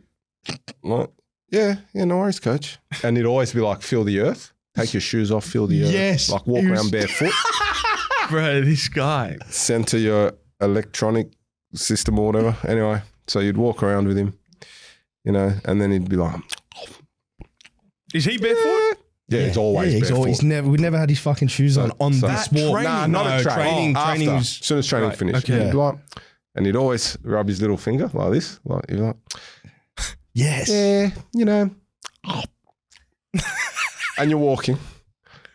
And you know what he's going to say, but he'd always rip out like some random reason, you just need a break. I just need to give you a rest this week. Like, oh, so I'm not traveling sort of thing. Like, yeah, nah. And you know why you're not traveling? Anyway, he'd go on. Anyway, by the time you got back to the boys, everyone would be like, on the bench? He'd be like, Yeah. not traveling? Yeah. Yeah, you'd wait for the The goss, walk of bro. death. Daniel Bowles was probably one of the worst ones I saw. Ballsy. Because What like, a legend. yeah, Ballsy came in. Well, we both came in straight into Champions League, but Dan Mullen had left, so Ballsy, there was no competition at right back, so he fucking came straight in and played. And he did pretty well at the start, but he kept fucking turning over throw-ins. And so, like, literally throw-ins, bro. It wasn't even with his feet. It was throw-ins. And he cracked it at him, and he fucking thought, he practically brought up the view similar to Bruce around his eyes, but he's like, you're throwing it to the wrong players. So he's like, I think you might be colorblind. Like, because we're obviously wearing red. Bunyard Core was wearing fucking yellow or whatever they were at the time. And he's like, mate, you might be colorblind. We need to go get your eyes checked. But he went. Yeah, Ballsy. No, this is like, I went to the chiropractor. This is all legitimate stuff has led to an actual outcome. He's not just passing time with words. He's booked in for an appointment. He's gone, he did a Alternative colorblind medicine test, bro. attended appointment. Yeah. So we're all sitting, and like Bruce's thing, like my asthma thing, the whole team is there whilst this is like being spoken of and being discussed. So like we get back to the change room and it's just fucking on. That's bad to Oh for my days. But then, so Cosy, That's like, so hilarious, Cosy's great. But then I think that the real interesting one that I've probably been a little bit analytical on, but like I can't really remember much. So it'd be good to get your views. But when Josip came, it was like fucking ABC 1, 2, 3 into like no one can get the ball off us in 6 months' time. Yeah. Right. So Giuseppe broke it right back down. yeah. Those first few sessions, bro. Remember his bust up with Casio? Yeah. So like I was the start of it. You know that. Why? Remember? Because remember he kept pass with your left, no control with your right. Oh, so was this in training? Or? Yeah. So I thought the bust up happened because There were a few bust ups. he kept giving me like 4 out of 10s. Remember he graded us? Yeah. And this game, so like, all right, trading. I wasn't getting his philosophy quick enough with the ball, yes, but it was like, you lose the ball, press, like sprint. Action, bro. reaction. And I just wasn't fit enough, bro. So I was struggling to get everywhere. So he wasn't giving me good grades no matter what I did. And then one game I scored 2 and he's put up 4 out of 10. And then like Dars and Cass ended up leaving. Or like Dars in particular. Dars went to Basel, yeah. Dars said something and then Cass said something and they fucking kicked off because it's like Casio's like 35. This is what some of the drills you might be able to explain. The older players were just like, fuck this. Yeah, well, to be fair, most boys were just like typical good Aussie sports people. Listen to your coach and just do what you're told, sort of thing. So everyone was just about okay, but Giuseppe was like meticulous, but full on. He was like, we're doing this passing drill in the square. When we go this way, you control with your right, you pass with your left. I don't want to see anyone control with their right, pass with their right. You know. So no worries. That's what we did then. It was like control with the back foot, play with the leading foot. Except Casio, because he's like, do that because it's quicker, and we need to do quick passes. You know? Anyway, Casio's very left-footed. He's a left back from Brazil, and he's like, control with your left, pass with your right when it goes this way. Casio, control with his left, passing with his left. Yeah. And Giuseppe was obviously watching. Didn't say anything. Then, you know, time to get a drink, come back in. And he's like, Casio, what's the rule with the passing drill? Control with your left, pass with your right. He's like, yeah. So why are you controlling with your left, passing with your left? And that went on a little bit, not just that day. I think couple of times. Yeah. And Casio got to a point where he's like, I'm 34 years old. I've never done that. Why should I start doing it now? Like, I'm not here to change my game, you know? Like, he was like one of the most senior people sort of there. So there's friction. Like, it was palpable. The teething problems at the start with the basic philosophies. And then Casio started doing it and he busted his hammy. Remember? Do you remember? No, I don't. From changing what footy pass. That's why I wanted to get a second view. That's not why, but that's what he blamed it on. Yeah. He was, he's like, you see, you're changing the way I'm doing things. Anyway, that was the beginning of the end of that relationship. But Giuseppe really broke it down. He's like, I want you to kick with this part of your foot, line everyone up, see if they could do that technique. And he installed all these rules. Action, reaction, together, run, communication. Like, there were a lot of rules. If you have a pass. If you don't have a pass, dribble. And we did that specific drill. And if you didn't do the rules, you'd have to then give your bib to someone on the outside. So you get subbed out of the drill for not doing It obviously ABC. worked for you guys eventually. Yeah, somewhat, slow right? start to the season. I remember but it took Like a while. 6 games in, they were calling for his head, bro. What was there anything technical that he changed about your game that actually improved you? Anything? Like not actually- technical, but awareness changed a lot Yeah, okay. about how the game's meant to be played. I remember thinking like, this guy needs to be coaching us when we're 12. Yeah, he sounds like a good junior coach. He was the first coach that I ever played for. I don't know about you, where I knew that like we won't lose. Yeah. We're probably not going to lose today because we're going to have 70% of the ball. It was interesting because everyone did football the way they wanted to do it. Then Ange came to Brisbane. Remember Ange at Brisbane? Hi, bro, playing that team was just like, Death. put me in a gladiator pen, man. Better, more fun. Like, More fun. chasing that ball around. And Brisbane's team had some good players, but it wasn't stacked like victories at the time. Like, I used to love watching Victory versus Ange's Raw because you guys had like Milligan and all these big name players. and Brisbane didn't have that many big name players at all. They had Berisha and Broish, like some good players, but it wasn't stacked of big. And Victory would just be chasing shadows. Yeah. You know, like Archie and that, they're still playing, just chasing shadows. I'm like, so Petrillo, to his credit, and he's the best football administrator in the country, was like, we need an identity, we need a style. Like, that's where Ange actually changed how clubs thought, like, how are we going to compete with these guys? They never lose. Yeah. We never get more than 30% of possession. Like, how do I find? And that was Giuseppe for us, right? And he was very good at it. The difference in Giuseppe and Guillermo was more practical. Giuseppe was like set, concrete in his ways, you know, like, and his rationale was reasonable, but, you know, he'd always say, don't throw the ball. Like, don't kick long balls. Yeah. It's like, don't throw the ball. But it's like, what if it's the last minute and we're down 1-0? He's like, no, don't throw the ball. We play the same. And it's like, oh, okay. And he's like, well, if I thought the best way to score was to play the long ball into the box, then we do that from the first minute. Why are we just going to do it in the last minute? This is it's like so the true, though. wrestling, the worldwide global wrestling match of these two ideas, because it's the same thing with Ange, right? Of saying, Same with Ange. why would we change now? Well, I remember I used to love spraying Except when it's a Diax. Europa Cup final. I remember I used to love spraying Diax, and he didn't mind that. But his view was like, you only play that ball if it's 100% pass. What's so that? instead of Diags, like so, which is in his eyes is a long ball, so it's still a pass.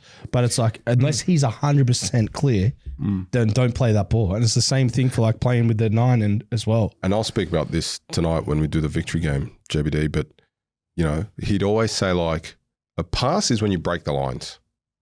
So when the defender passes it to a midfielder, that's a pass. When a midfielder passes it to the striker, that's a pass. Everything else is just a touch. Centre back to centre back, that's not a pass, that's just a touch. That's hilarious. Because you're not breaking the lines. You need to break the lines. That's a real pass. Yeah, you know, impact- like an you've got to impact pass. progress the game. Yeah, Defense into midfield into attack, and it'd be massive on the 9 not losing the ball. yeah. Is it- Which remember? I really Were think. you there the first sesh when we were doing the pressing? Not Yeah. just pressing like an idiot. Yes, and he's yes, like, yeah. you can't play in this team. Yeah, and do you know what? Credit to you. I felt. I'm not going to say Josep changed your game, but your technical ability, like towards the end, was like your focal point. Like you, for instance, so Bruce was one of the first players that I played with. I always thought my opposite foot was good, but Bruce's opposite foot was like 10 out of 10. But hit a ball like to someone like gets a ball from the right winger, turns, plays to the left winger, left foot. It's hitting him 100%. Then he went on a fucking train where he just turned and shoot on his left foot and it would go in every single time. This is his opposite foot. Remember that? Yeah. Bro, his opposite foot, like from in the front third, was like becoming way better than his good foot. He scored like, and then this was in training. It was becoming like you could see it. And then it's like, all right, now in games, now he's actually scoring goals all the time. That's from the square passing. It Control was, with though. the right, When pass did that? with the left. Were you always Control like with that? the right, pass with the left. Yeah. 'Cause I remember that thinking, fuck, bro, that was like that I don't added know. a I whole think different dimension to your game. Giuseppe, for me, like, put some rules in place where there was like no excuses then. Right. Not like, there was no, bro, I thought you were going to, nah. Everything was clear. Clear as day. Yeah, if you know, weren't there, it was your It's your fault. fault. If I pass the ball and you're not there, that's a you problem. Yeah. Bruce isn't getting in That's trouble. what you're meant to be. You know? So it actually worked really well, I thought. Yeah, I enjoyed it. I man. learned heaps from Giuseppe. I learned more from Giuseppe than I learned under any other coach I ever had, ever. Yeah. And it was just fundamental things that you never got taught as an Australian playing. You were how Football old here. at that time? I would have 26, been late 25. mid-late 20s. I was 19, yeah, 20. maybe You're 26. like 6 years older maybe than me. 25, 26. Yeah. 26, Yeah, cool. I reckon. Yeah. Is there anything else I mean, we can quickly, I don't want to hold you guys for too long, but just quickly, your stint in China and Korea, Yeah. were they similar or were they completely different Similar to what? in terms of the footballing culture? Or was one just like, what was China like? Because at that time, a lot of China just started to get big then. yeah, it was starting to get Just started. big. Like Guangzhou Evergrande just started spending big money and that. China, the standard wasn't great. Again, it was there were 5 or 6 teams that were like Yeah. really good, you know, and had unbelievable foreigners who just like made their spine of the team.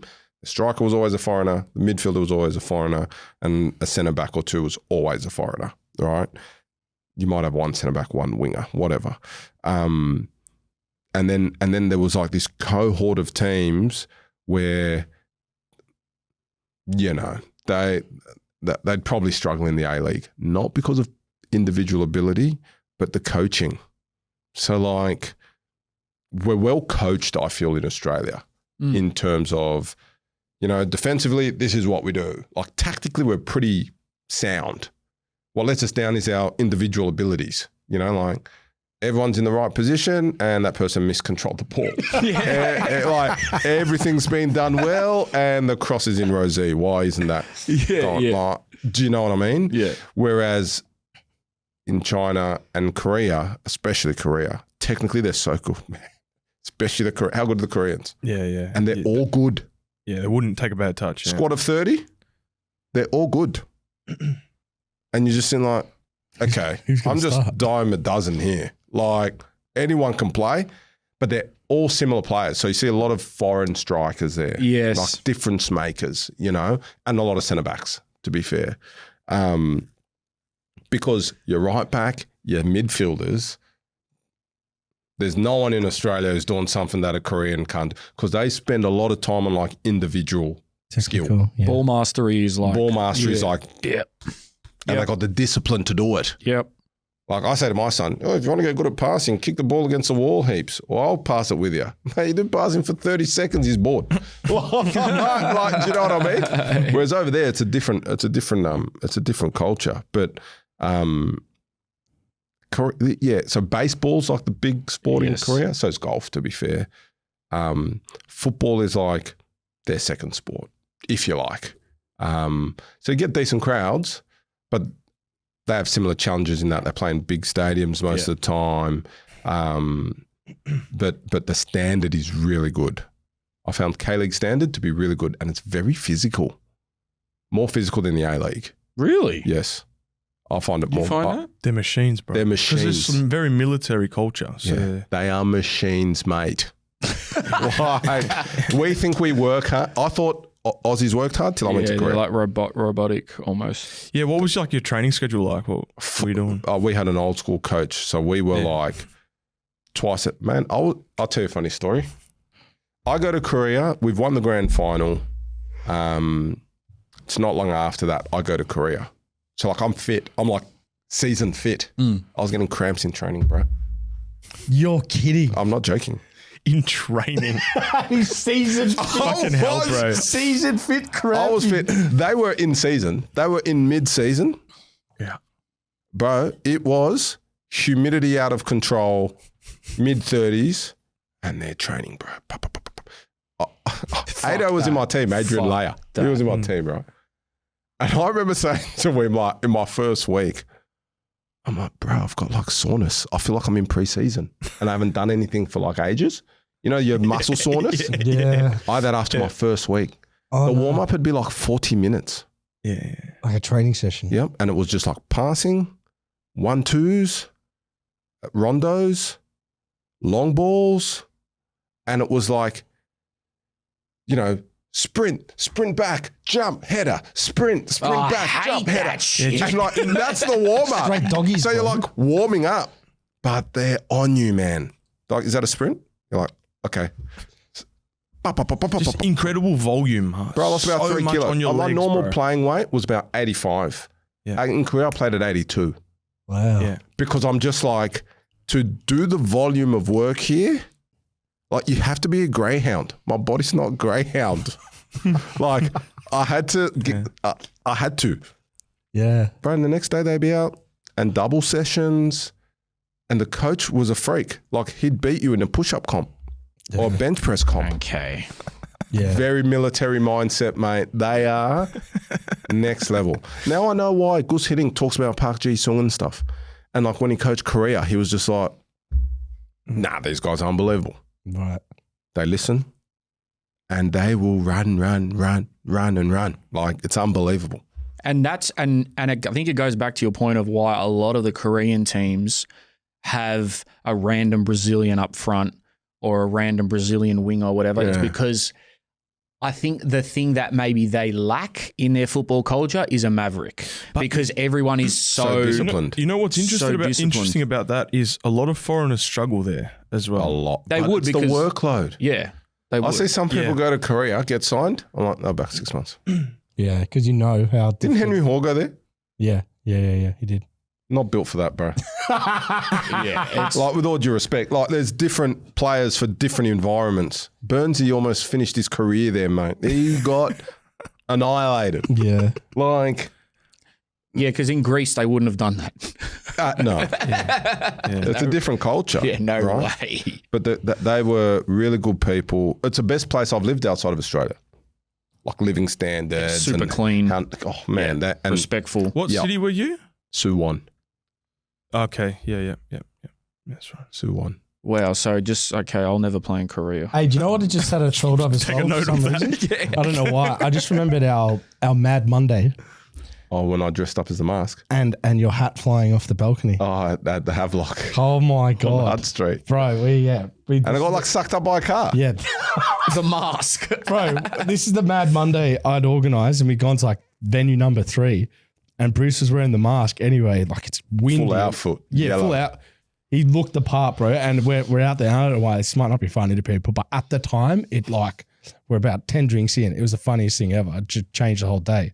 But his hat had flown off the balcony. It's a windy day. And gone out into the Windy middle of the day. road. And Bruce is like, hey, no. Anyway, this car just comes up and like literally goes over it, and the hat just gets sucked up into the car and drives off. And we'll stand there like, never And saw you that. would have Never lost saw that it. happen. oh, bro, man, after 10 beers with it. Yeah, That's a man. key part of the costume. Yeah. Did not get the deposit back on that one. Yeah, bro. Oh, God, they were good times, man. Do you boys have anything else? I'm good, man. That was incredible. Nah, bro, just quickly, what are you doing now? You're in a Work for the complete property different- council now. Yeah. Is that like, what's the long-term What the fuck goal is that? career-wise with you? Yeah. I didn't even process that. I should have asked that. You're like, Jake is like, is he talking? Jake is like, oh yeah, cool. Oh yeah, I know those guys. Bruce, man, like, are we going to waste our time trying to understand it? Do you know what I mean? That's an advocacy body. We represent developers and sort of give government policy ideas, solutions to improve the built form. Will you come back into football?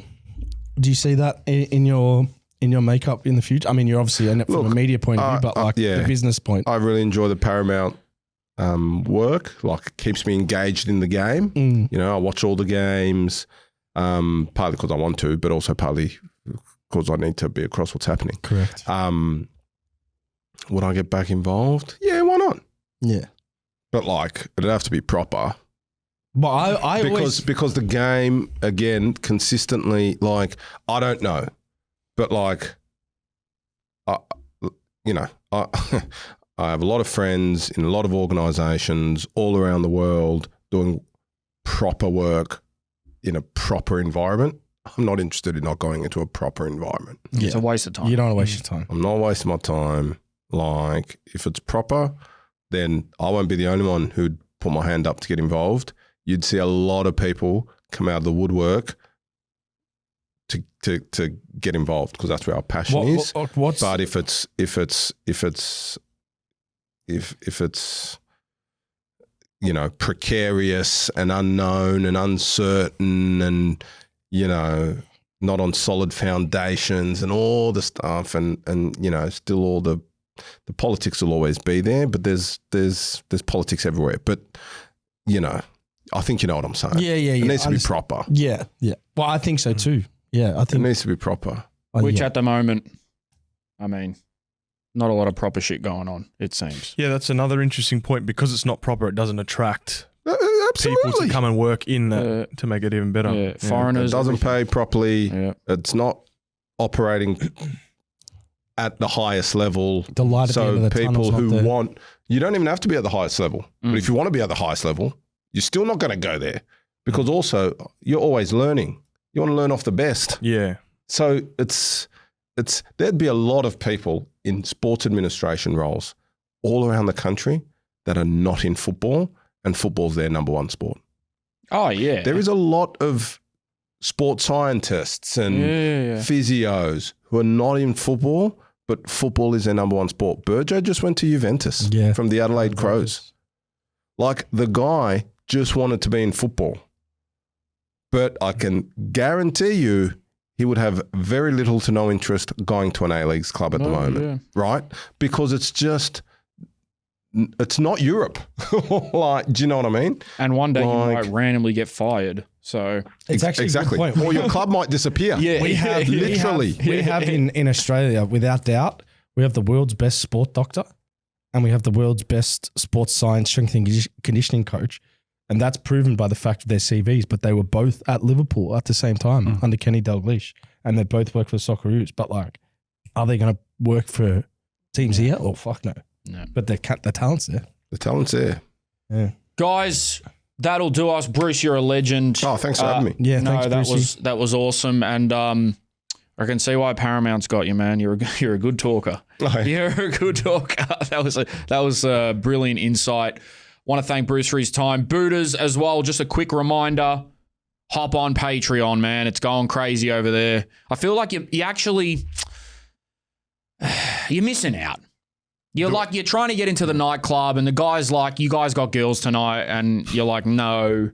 And then it's like, go around the corner for half an hour, come back. It's just just fucking pay the entry fee. That analogy, did that make sense? No, it didn't. I get the point though. Yeah, but it doesn't make Moral of the sense. story: if you're still here, you probably will make. Yeah, it'd be worth your time. It's $10 a month, and it's honestly just absolute chaos and carnage. And some things are changing soon over there. So without saying too much, Yeah, as the CPO, Chief Patreon. yeah, the Officer, CPO over Lord there, Mahazi. CPO Lord. So, but Lord will tell you when he's ready to tell you. That's his department. Yeah, that's your department. So get over there, and that'll do us. Booters, we out.